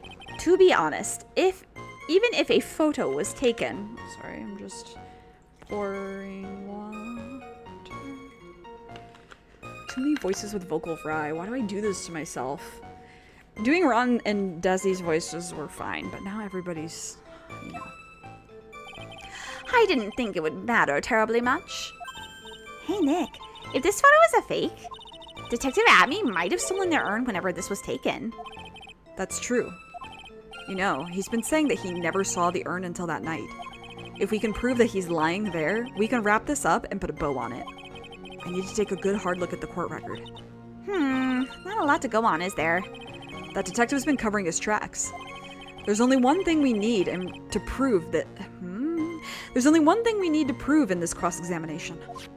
That he took this photo well before the actual night of the crime. Alright then, how do we do that? There's one thing that Atme stated very clearly. That he had never seen the urn before he stole it. We need to prove that he's lying. Okay. I know what the issue is, because...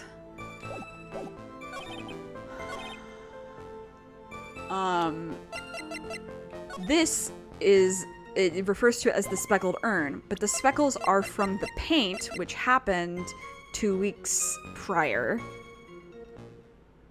So, Mr. Atme, if you really are Mask to Mask, then you also wrote this calling card, correct? Well, of course. Is there a problem with that calling card? Allow me to read a passage from the calling card that Mask to Mask had written.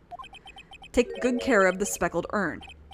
Now, the speckled here surely refers to this pink pattern on the sacred urn. Yes, that's true. But so what? Truth be told, there's no way that Mask to Mask could have known about this pattern. What do you mean? This pink spotted pattern on the urn is actually nothing more than paint stains. Paint stains? And these stains did not appear until after the urn had been taken to Lordly Taylor. I'm not finding this joke to be very funny, Mr. Trite. The day that the sacred urn was taken to the warehouse, the urn was broken due to human error. Or should I say an error-prone human. And that's when the pink paint got on the urn. Ugh. You can't be serious. And yet this calling card clearly mentions the paint pattern. Which means Detective Atme had seen this urn long before the crime ever took place. In fact, he saw it when this fake photo was taken. And because this photo is a fake, your alibi for the night of the murder no longer holds water.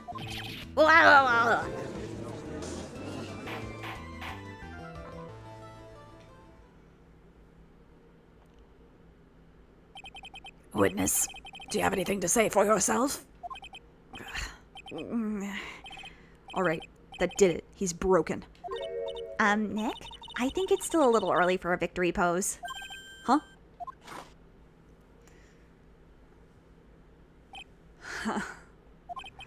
It's so sad. No one has any conviction these days.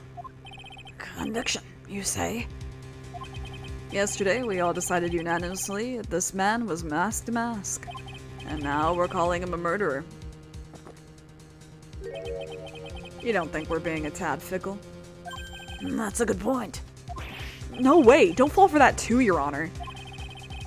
You say that Luke Atme was the one who killed Kane Bullard? Welcome back home, Maddie! Drag him. And let me ask you this. Why would he do that? An excellent point. Motive, Mr. Wright, motive! Might you, my merry motorist, motive manifest? Nick, he's getting a second wind! If he prepared an alibi and pinned his crime on Ron Delight, as you say, he must have had a very strong motive for murder. The only one with any motive we've seen is Ron Delight. Isn't that right, Detective? Indeed. According to my own research, the boy's motive is clear.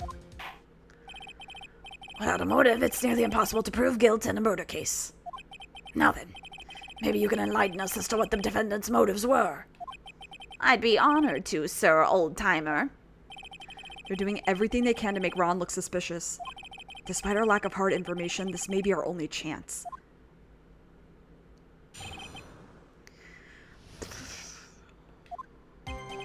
I, Luke Atme, had no points of contact with the victim whatsoever.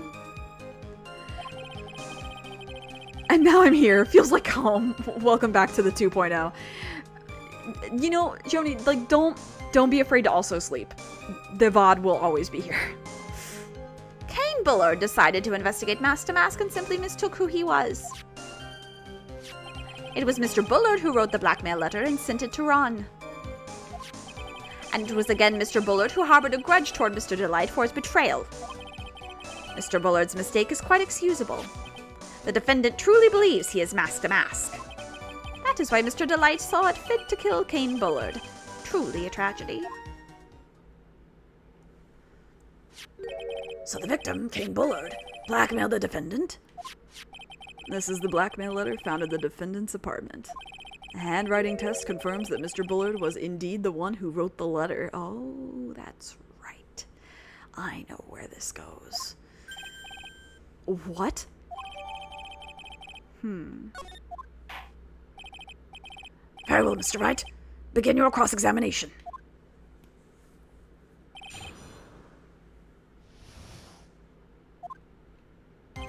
Really? And who in the world is going to prove that? I will.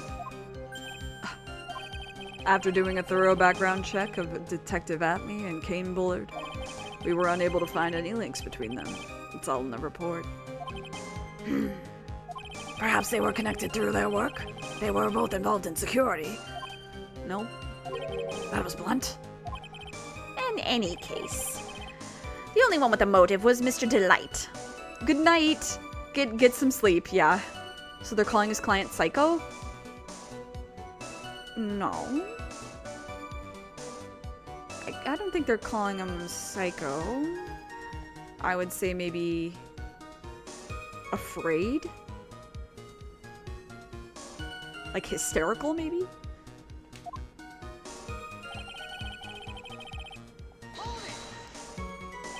Mistook? That's right, mistook, from the Old Norse mistaka, meaning to take an error. Brother, I took etymology. That wasn't what I meant. Just who did the victim mistake Master Mask to be? Why, the answer is obvious. Ron Delight, of course. Boy, I'd like to wipe that smug look off this guy's face. I'm gonna kill him. Why would the victim mistake the defendant for mask to mask? Don't you already know that? Zvari, take a look at this newspaper. Oh, that's the famous Tear of Emanon, a magnificent jewel. That photo shows a magnificent detective as well, does it not? Furthermore, it also shows an ugly guard, namely the defendant. The defendant? The victim clearly misread this article, and Zvari, he got the wrong impression. The impression that this ugly security guard was in fact mask to mask. I see. That was an unusually reasonable deduction. No, it wasn't. You could make the same argument either way. You know, I'm simply in awe at the fact that Ace Attorney has not a single curse word except damn. Later games, I think they use hell. Like, I think Apollo says God damn it at one point. Also, yeah, Maddie, ugly, hello?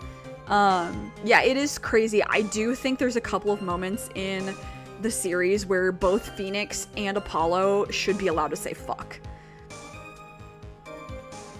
You mean this blackmail letter right here?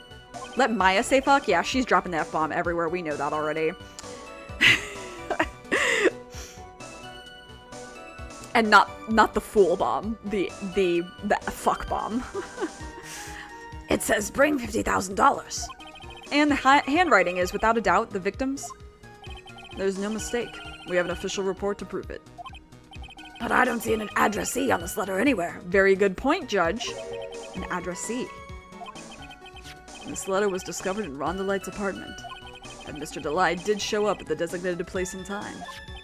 The fact that there is no addressee is irrelevant. I wonder. What's up, Nick? I just had a thought. What if that blackmail letter wasn't meant for Mr. Delight? Whoa, do you have any evidence of that?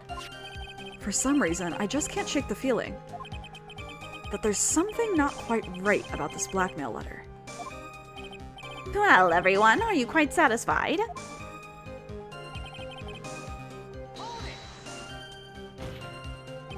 What do you mean by that?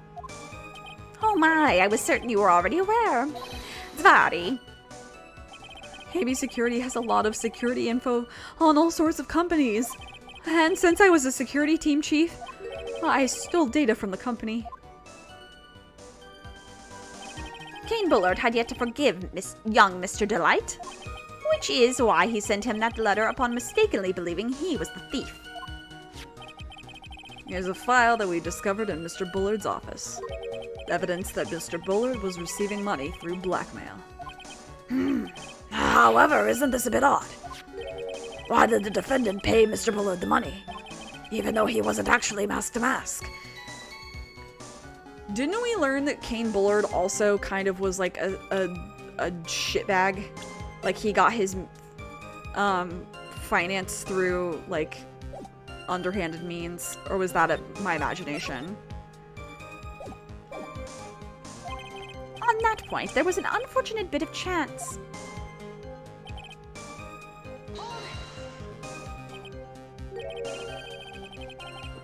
Do you really think that story is going to hold up? That assertion is not merely my own, I'm afraid. What do you mean? I have here a memo from Ron Delight's wife, Desiree Delight.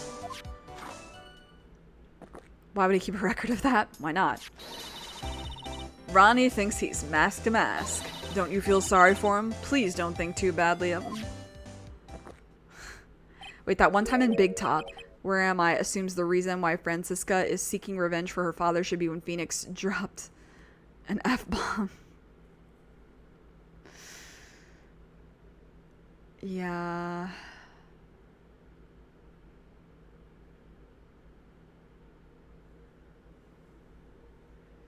Yeah, there's a few times Phoenix could have said fuck, honestly. Now that I'm thinking about it. Well, Mr. Tried. Ugh. Was he trying to act like Ms. Delight just now? Was he? I didn't voice it that way. I didn't voice it that way at all. My bad. I thought he was actually pretty convincing.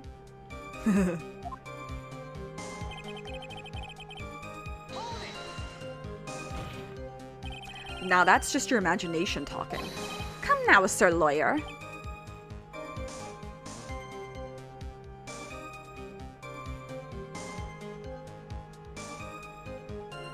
Okay, I see what you're saying. Maya assumes that the reason why Francisca is seeking revenge for her father should be, yeah. I'm afraid imagination isn't the right word for it. This is a deduction.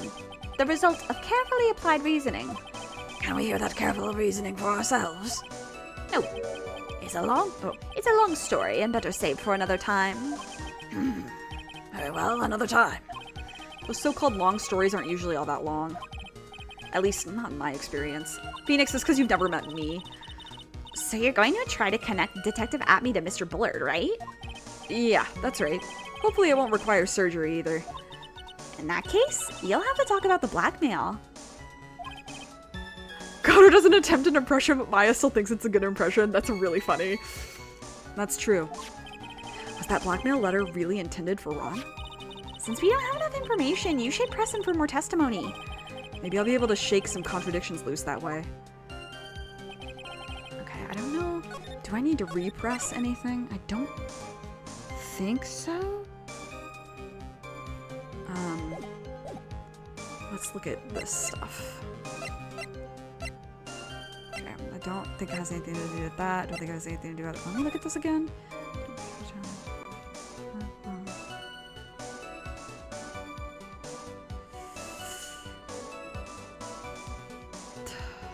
The red diamond is definitely relevant. Where's that binder? Okay, no. That's not in there.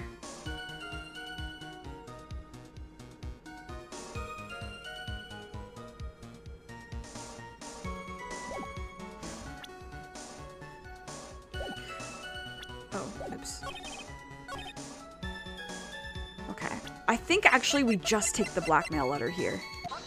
Okay, good. Because I think we have to be like, hey, your hand has the red diamond.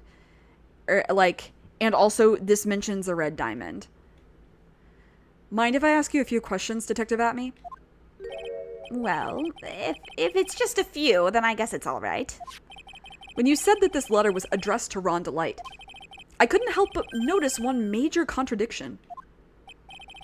Contradiction? I don't know where a walking contradiction like you gets off saying things like that. You're one to talk. At times like these, men are made to express themselves with their fists. Why don't you show us what you've got there, Junior? Indeed. Time to man up, Mr. Wright. Show us the contradicting evidence in the content of the blackmail letter.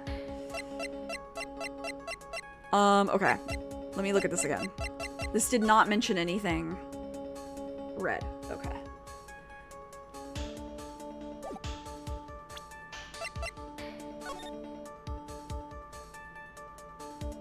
Oh. How many questions has Phoenix asked? A lot.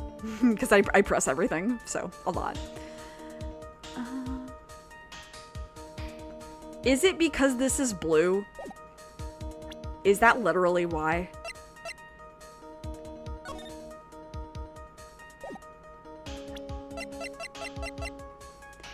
Fuck it. Okay. Sure. Why are we going this route when he has it on his hand, guys? Take a good look at this newspaper clipping. It contains a picture of the Tear of Emanon, the stolen jewel. What about it? The problem is this jewel's color. Color? I'm not much for discussing color myself. According to the clipping, the color of the stolen jewel was blue. However, in the blackmail letter, a totally different jewel is mentioned.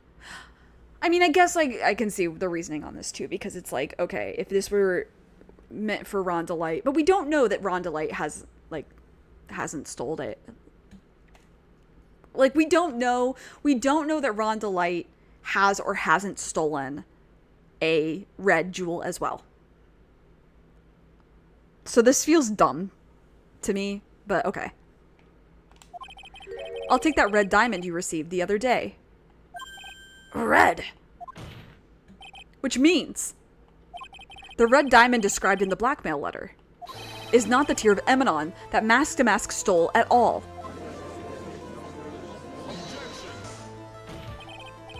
And your point is, Mr. Trite? So you're trying to say that this blackmail letter was intended for someone else? That's what you're trying to say? Right, Trite? That is what you're trying to say, right, Mr. Right? Well, that is what you're trying to say, right, Nick? Yes. This is who Kane Bullard was actually blackmailing. He was blackmailing at me. Guys. A bunch of idiots. Naturally, it was you, Detective Atme. Because you've got it on your hand.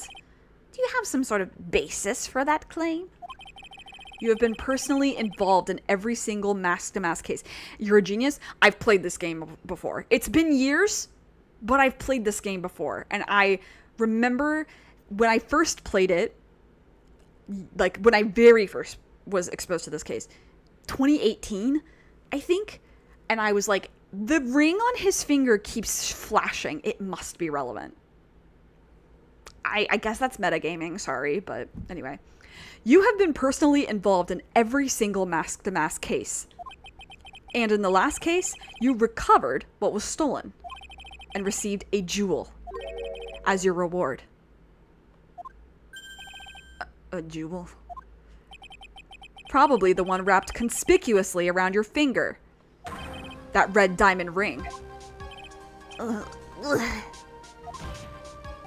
That is the diamond referred to in the letter.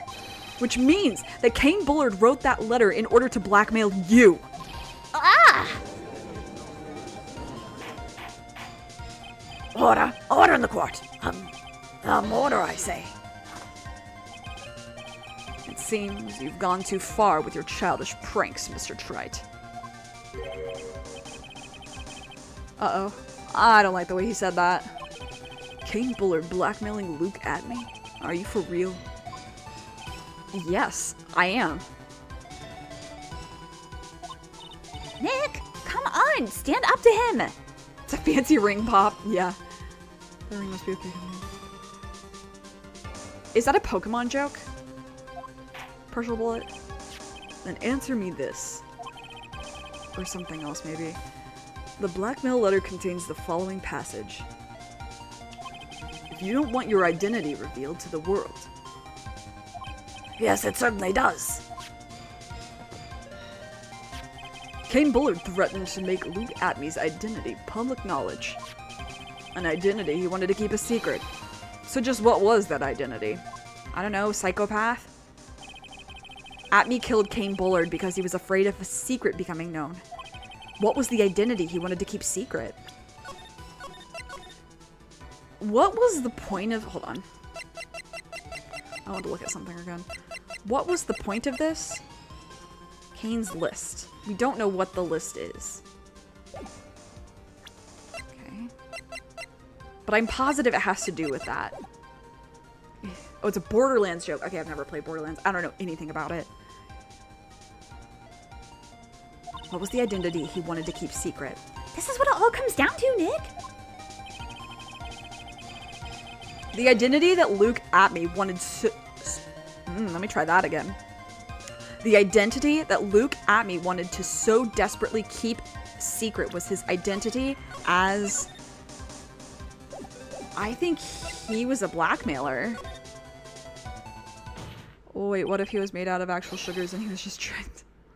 Luke Atme was a blackmailer. Do you mean the ring? That'd be funny. Objection. Hey now. Isn't that a little different from what you've been saying? The rarest drops in Borderlands 1 are pearls, and they glow in the same light as commons, but brighter. Interesting. You said that Kane Bullard was the one blackmailing Luke Atme. Are you saying that Atme was blackmailing someone else on top of that? You have to admit that does sound a little odd. No, it's not. It's not odd. It's the only thing that makes sense. Kane Bullard was blackmailing Luke Atme. I don't know what just happened there. It's like my vocal cord or my throat like tried to invert itself. What the fuck? But Ron Delight was also being blackmailed by a certain someone. So did you start receiving blackmail letters after this incident? Yes, just a few days after the Tear of Emanon heist.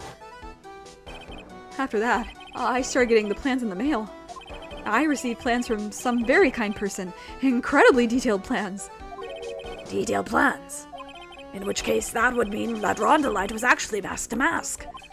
That is what we are claiming. Someone else came up with the plans and had Mr. Delight steal his targets for him. And that someone was none other than Luke Atme. Shh! Silence! Wish you wouldn't do that. Now I see. It's all becoming clear. What is? When you were in grade school, you received the same report card every year. Careless with the tendency to jump to conclusions. Am I wrong? How did you... You say that I, Luke Atme, was blackmailing Ron Delight? In which case, I would naturally know all about his relation to Mask.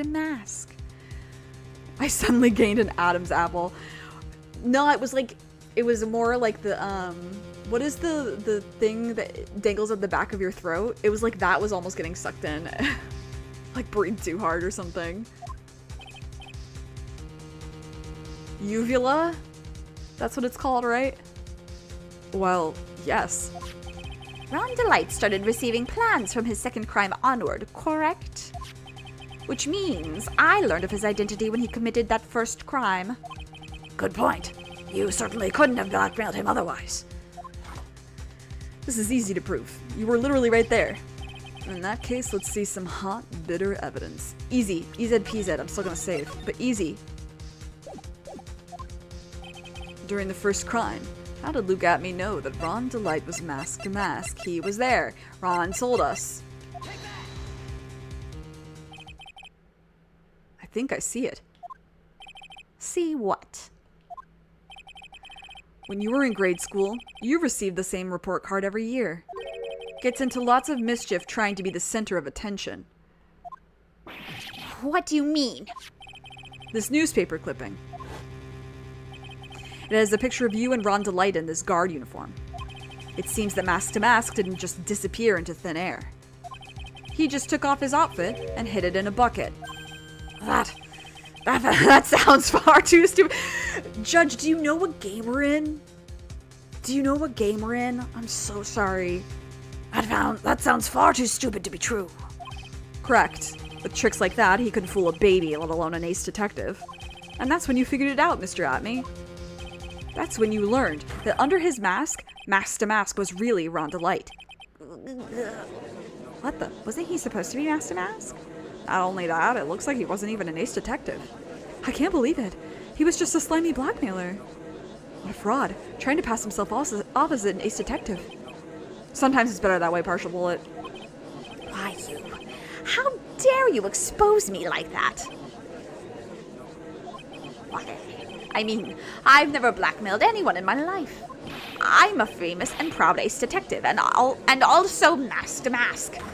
Why can't you understand that? I wish you wouldn't do that pose. I'm afraid you are neither a proud thief nor an ace detective. You just suck. You're a blackmailer and a murderer. That is your true identity. Oh, why, you? How dare you even?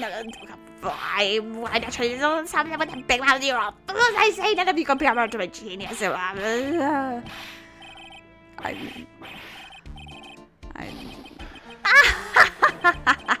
It's enough to make one laugh.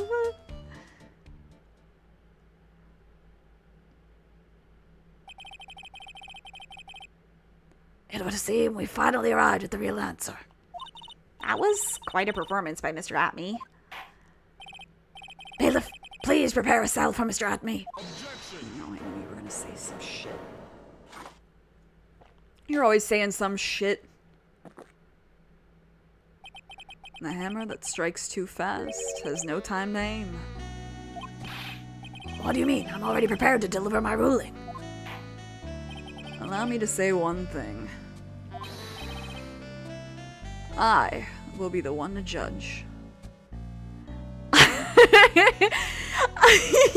I'm cackling at how you just gave up on reading his breakdown. I don't like him enough to try.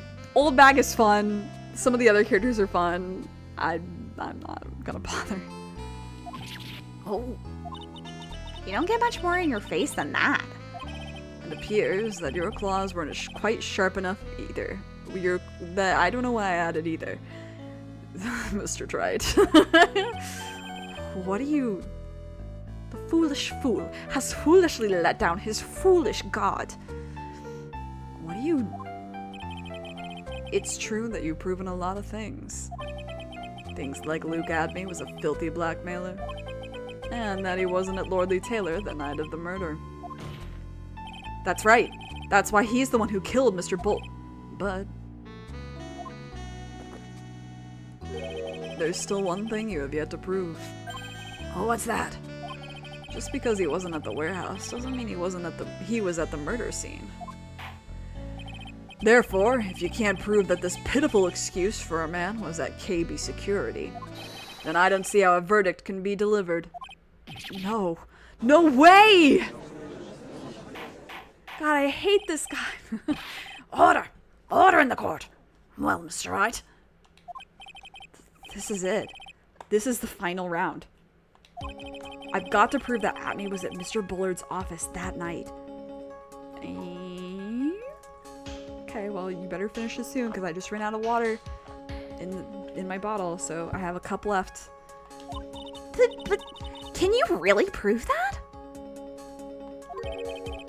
Your ribs hurt again? Oh no. That's long enough.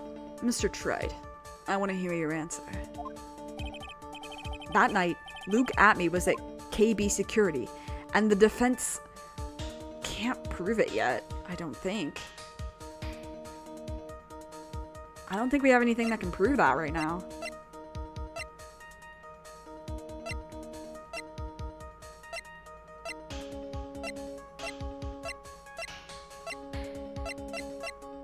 Okay. I don't think we can prove it. I can't prove it. Just as I thought. But if we hear more of Detective Atme's testimony... Unfortunately, that's as far as you can go, Mr. Trite. What do you mean? I won't allow for any more testimony. That's what I mean. What? Have you forgotten? Luke Atme is here after we interrupted his own trial. And you have failed to prove that he committed the murder. I think it's time for this witness to return to his own trial and face his guilty verdict as mask to mask. No! Well now, Sir Lawyer, it seems that love wins out in the end after all. I am the ace detective as well as Mask to Mask. My verdict will verify that. Just as Rhonda Lights will verify that he is the true murderer. I declare that with the full force of my ace detectiveness. Order. Order in the court. That's enough deliberation over this witness. I can't believe this. At this rate, Ron is... Don't give up now, Nick. We still have tomorrow. We can look for more evidence and... By then, it'll be too late. Huh? Why?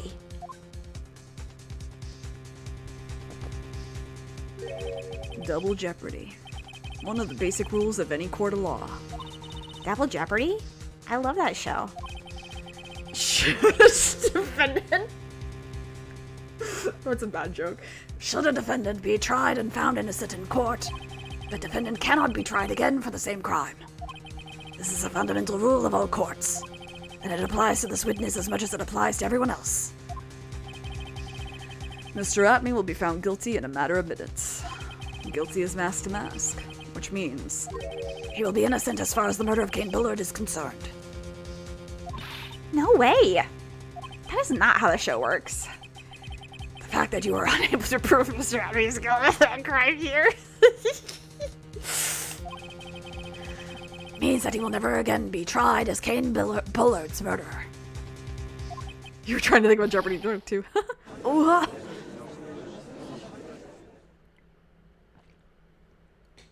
No. Nar. Now there's nothing I can possibly do to win.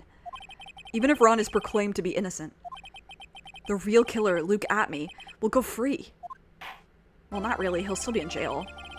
You have cross-examined every statement the witness has made here today. And as long as there is no more testimony, I'm afraid I have to declare that there will be no further questioning of this witness. Are there any objections? Yes, I do. I do.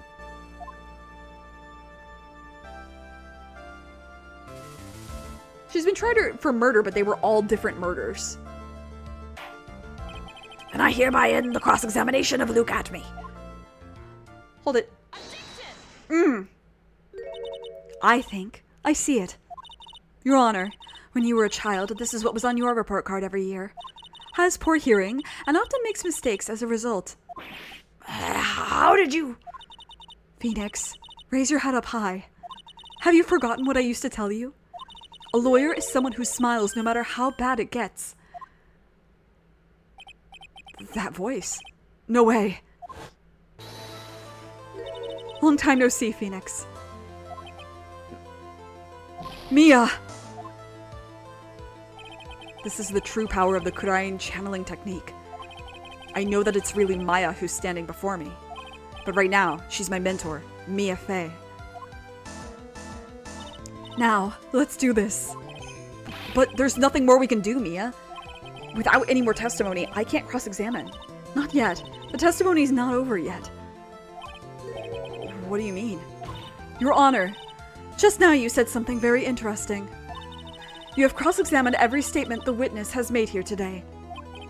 Yes, that's true, but... Unfortunately, Your Honor, you're forgetting something. Honestly, the booba is so toned down from when she is in Pearl that I'm like, okay, whatever. Earlier, after the last cross-examination, this witness made a number of remarks. Well now, Sir Lawyer, it seems that love wins out in the end after all. I am the ace detective as well as Mask to Mask. My verdict will verify that. That's canon. Everyone can see that this is Mia. Mia never gets braced because Ty never passes in the Twilight Zone. Yeah. Just as Rhonda Lights will verify that he is the true murderer. I declare that with the full force of my ace detectiveness. Blah, blah, blah. Yes, but these comments appear to have no importance whatsoever. Very well. Then we shall prove their importance via cross-examination. At any rate, as long as the witness has made these remarks, we, the defense, assert our right to question them. Is that all right with you, prosecutor? Is something the matter? Mr. Goto? Nothing. Sir Lawyer, it looks like you're one step too late. If you think such falsehoods will do anything to me, look at... Let's hear it. Huh? It's true that the witness made some remarks. So then, let's hear this last bit of cross-examination. It's just over and over and over and over, yeah. Mr. Goto, what are you? Very well then, Mr. Luke Atme. I'm going to allow the defense to cross-examine your earlier remarks. The defense would like to hear why you declared the defendant to be the true murderer. So please give us one last bit of testimony. Phoenix, this is it. This is our absolute last chance. Yes, Chief.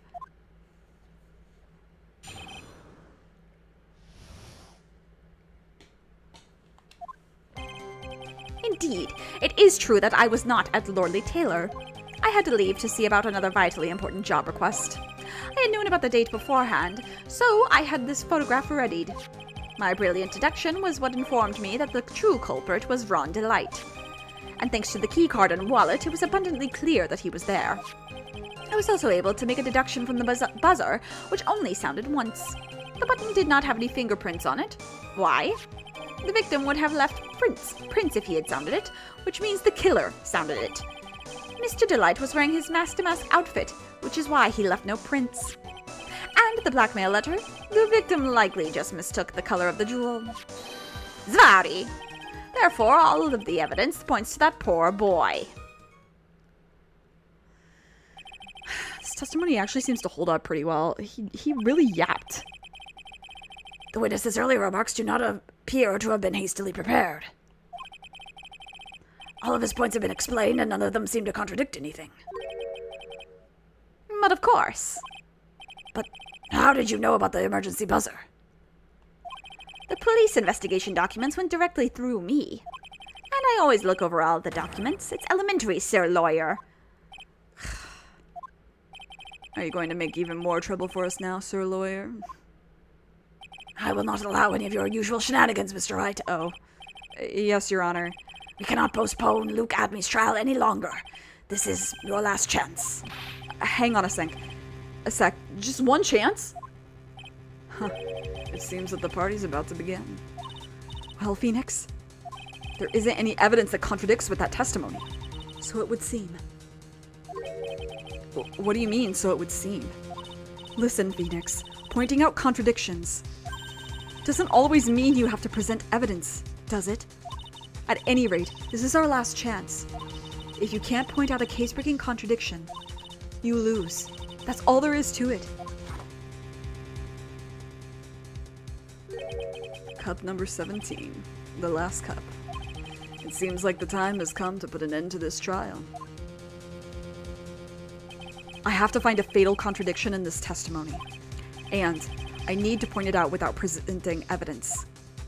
Which means all I can do is find the contradictory remark and press it. Remember, you only get one chance. Very well then, Mr. Wright. Please begin your final cross-examination. Okay, so I pick one statement and press it. Okay. Easy. Because there was one in particular that stands out. Hold on. Okay, this is true. We don't have any way to prove that or anything. Blah, blah. We don't have anything to say. Okay. Okay, that's also true. Which only sounded once, that's true. Buttons did not have any fingerprints on it. Why? Okay, that's... How is Goto not constantly heading to the bathroom? Magic. The victim would have left prints if he sounded it, which means the killer sounded it. Okay, that's... He was wearing the mask-to-mask outfit, which is why he left no prints. And the blackmail letter, the victim likely just mistook the color of the jewel. That sounds kind of BS too, but...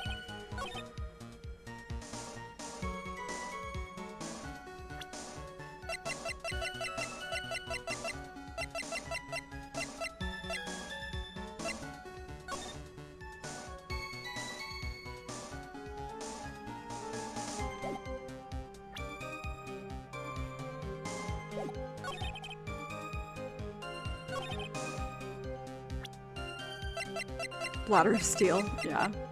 Maybe.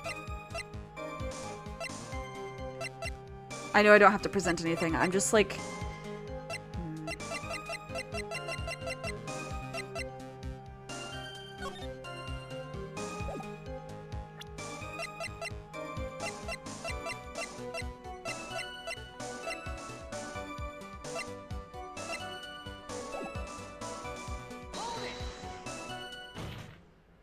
Okay, good. I was like, it's either this one or the next one. Mr. Atme, about this last remark. Objection. What? You still don't get it, do you, Trite? This isn't the time to be pressing the witness on every little statement. I'm afraid you're the one who still doesn't get it, Mr. Goro. What? Mr. Atme, it seems you have finally admitted that you were in the CEO's office on the night of the murder. How can you say that?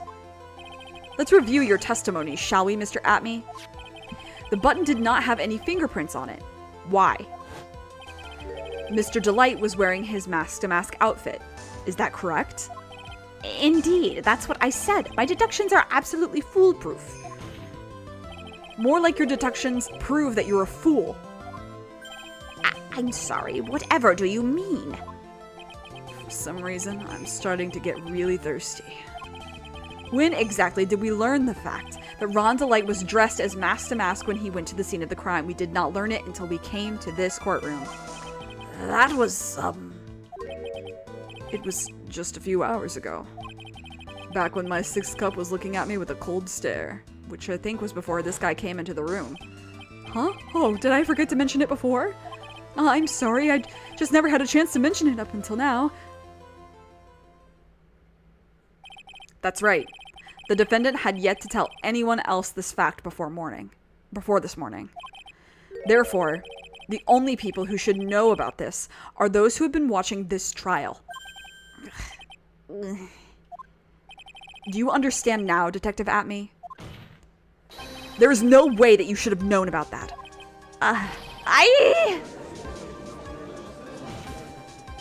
You were in the next courtroom, being tried as mask to mask. So then enlighten us. Just how did you know about that piece of information?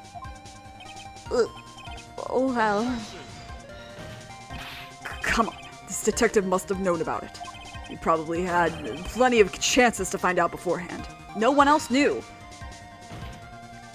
And it's those chances I want to discuss next. That night, Mr. Delight was wearing his mask-to-mask outfit. There was one and only one way for Detective Atme to have found that out. only one. One way, you say. Please recall, if you will, Mr. Delight's testimony. When I entered the office, there was a suspicious shadow there. For a second, my client witnessed the real killer. But Mr. Delight never saw his attacker, so there's no way to tell whether or not the real killer was Luke Atme. It's with that statement that I'll turn this case on its head.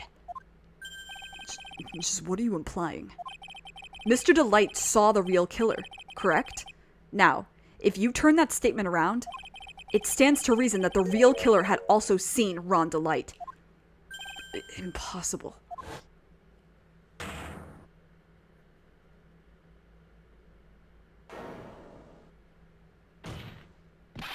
Detective Atme, you saw Mask to Mask at the murder scene that night. You saw him when you killed Kane Bullard and assaulted Ron Delight. That was the only way you could have known what Ron was wearing.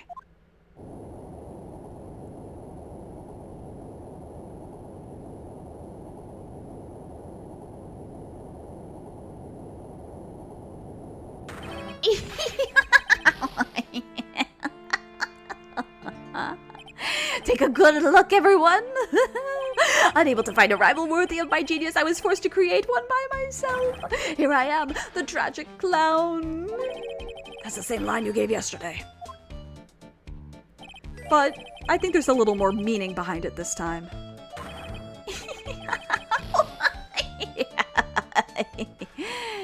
Who's that Pokemon? It's Pikachu! It's Clefairy! Fuck! What an awfully complicated incident. Kane Bullard was blackmailing Luke Atme, who was in turn blackmailing Ron Delight. And upon killing his blackmailer, Luke Atme tried to frame Ron Delight. You're impartial bullet, you knew. It's Pikachu! It's Clefairy! Fuck! He then claimed to be guilty as Mask to Mask in order to escape his true crime. And to that end, he came up with this plan. To use the double jeopardy rule when making his alibi. At any rate, it would seem we finally found the truth. Excuse me? I came perilously close to besmirching the record of an innocent young man. Besmirching him with the title of murderer. Don't ignore me! Oh, I didn't realize you were there. Why wouldn't he be? About the verdict? I know, you never committed any murder. That's right. I'm so glad you understand that, but I really am Master Mask! Huh? So, thanks to that trial yesterday, I'm innocent now, right? What was it you said? Double jeopardy? Now that you mention it. I've been careless. Careless? What do you think, Mia? As the defendant says, the rule of double jeopardy is absolute. A defendant can never be tried twice for a crime in which he was once found innocent. Then, Mask to Mask is really innocent? It would seem so. For now. For now. Now then, this court finds the defendant. Hot, milky, pew, pew, pew. Just as I'm finishing my 17th cup of water. Boy, this is really lucky. Oh, wait, this isn't so good after all. You see, the thing is, I still am Mask to Mask after all. That is a good vine. Sounds oddly familiar. Maybe because I talked about it. Double Jeopardy being a thing. You did it, Phoenix. Thanks, Mia. It's been a long time, hasn't it? Yeah. It's because Maya doesn't call on me much these days. Oh? I'm just joking, Phoenix. Don't take everything so seriously. But on the other hand, Maya, she seems kind of torn these days. You mean about becoming the master of the Crying Channeling School? Becoming the master means saying goodbye to our mother. Misty Faye, right? Watch over her, will you, Phoenix? Of course. Well then, see you around. Yeah, he would have to commit a new crime as Mask to Mask to be tried and found guilty. Or they could charge him for something else.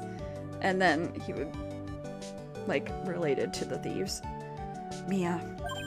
Ah, Mr. Wright. I don't know what to say. Congratulations, Mr. Delight. Thank you so much. No, wait. Nothing really matters anymore, though, now that all of this is happening. Come on, just be happy already. Maya.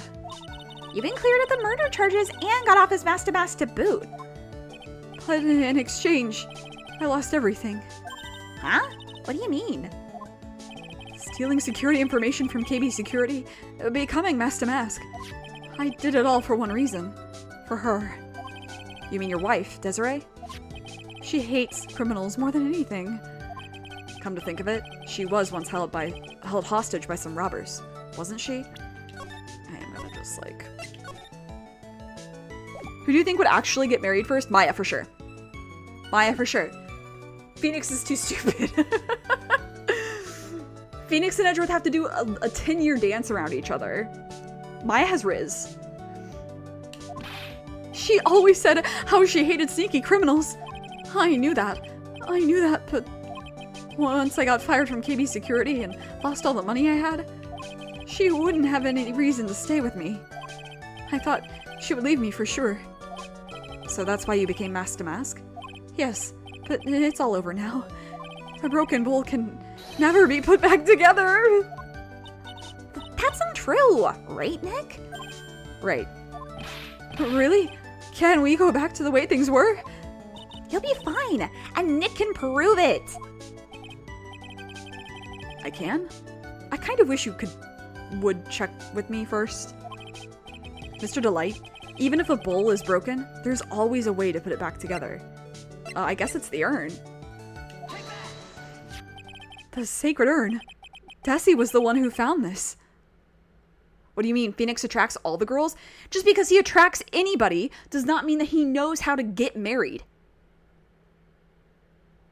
Phoenix and Edgeworth would be that couple everyone thinks are already married, or thinks are married, but they deny it while having a house and a mortgage together along with a joint retirement plan. Thank you, Maddie. Thank you. That is what I'm saying. They would live like they're married without ever getting married. Desiree, your wife, she's always believed in you, Ron. That's why you'll be fine. You don't have to worry about anything. Ah, there you are. That was not the right voice. Ms. Delight. You did it, Ronnie. You're innocent. I'm so happy. Thank you. I appreciate that. But, I suppose you don't want anything more to do with me, do you? Ronnie, why didn't you talk to me about what was going on? I had no idea you quit KB Security. I never imagined that you were really mask to mask either. Miss Delight, what are you going to do now that you know? You're not going to really leave him, are you? Come on, it's obvious, isn't it? How could I ever let a wonderful man like him get away? After all, my bike's really fast. So fast that there's no way he could ever get away. But didn't you say that you hated criminals? Oh, I only hate people who act all cowardly and sneaky. Like that detective. I see. My Ronnie went and declared his crimes before he committed them, like a man. I just love a man who's so chivalrous. Chivalrous? I knew I was right about you. Every day I spend with you is filled with thrills and excitement. Tessie. Desiree, you really do love Ron, don't you? They're so... Ooh.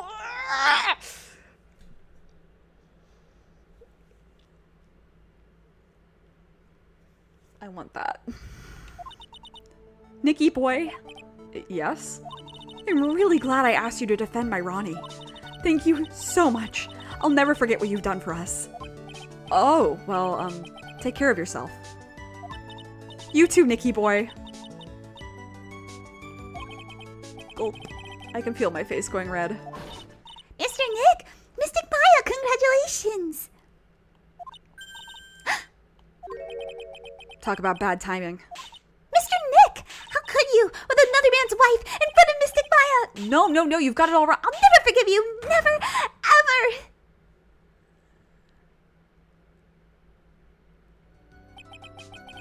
So just as the case came to a close, so too did my consciousness. Ron said, a broken bowl can never be put back together.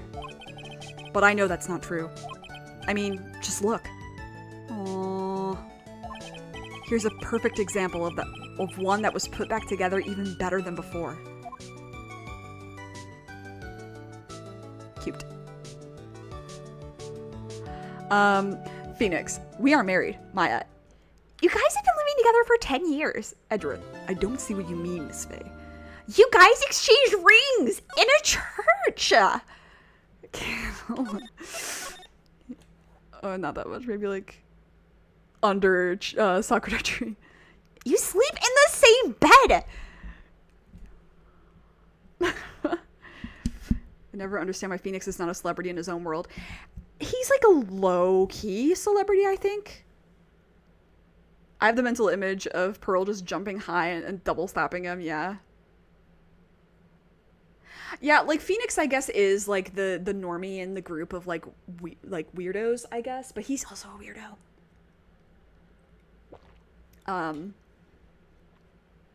Yeah, no, Phoenix is too out of touch with his own feelings to get married quickly. Especially if you're a Phoenix and Edgeworth shipper like me, especially because Edgeworth's just as bad, if not worse, in a different way. But Maya, regardless, I think, of who you ship her with, first of all, if you headcanon her as a lesbian, she is absolutely one of those lesbians, the stereotype of like, we've fallen in love, we've known each other for we've known each other for 5 months, we've been dating for 1 month, we're moving in together, and then within a year they get like engaged. That is who she is. I know it in my heart of hearts. I know. Shu Takumi told me.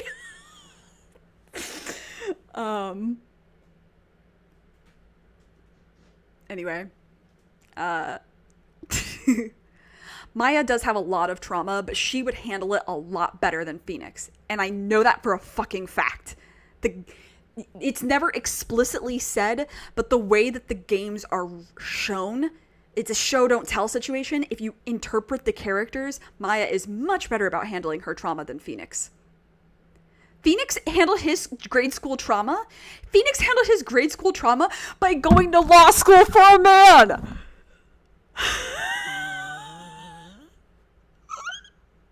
I have to be done. I have somewhere I need to be. So, okay. I'm not.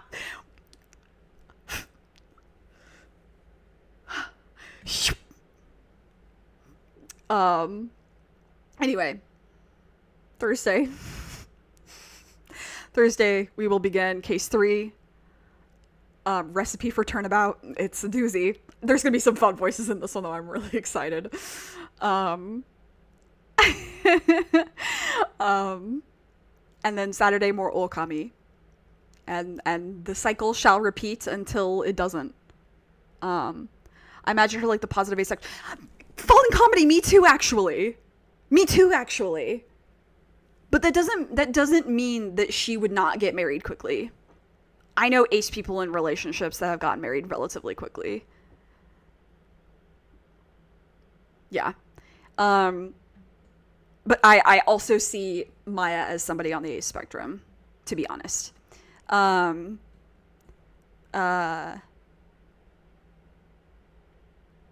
Yeah, so yeah, the schedule, like I said, if something happens with the schedule to change it, which it probably will eventually, I will post about it in the community posts, because I need to be using those more anyway, instead of commenting on the videos and then deleting the comments. It's dumb. So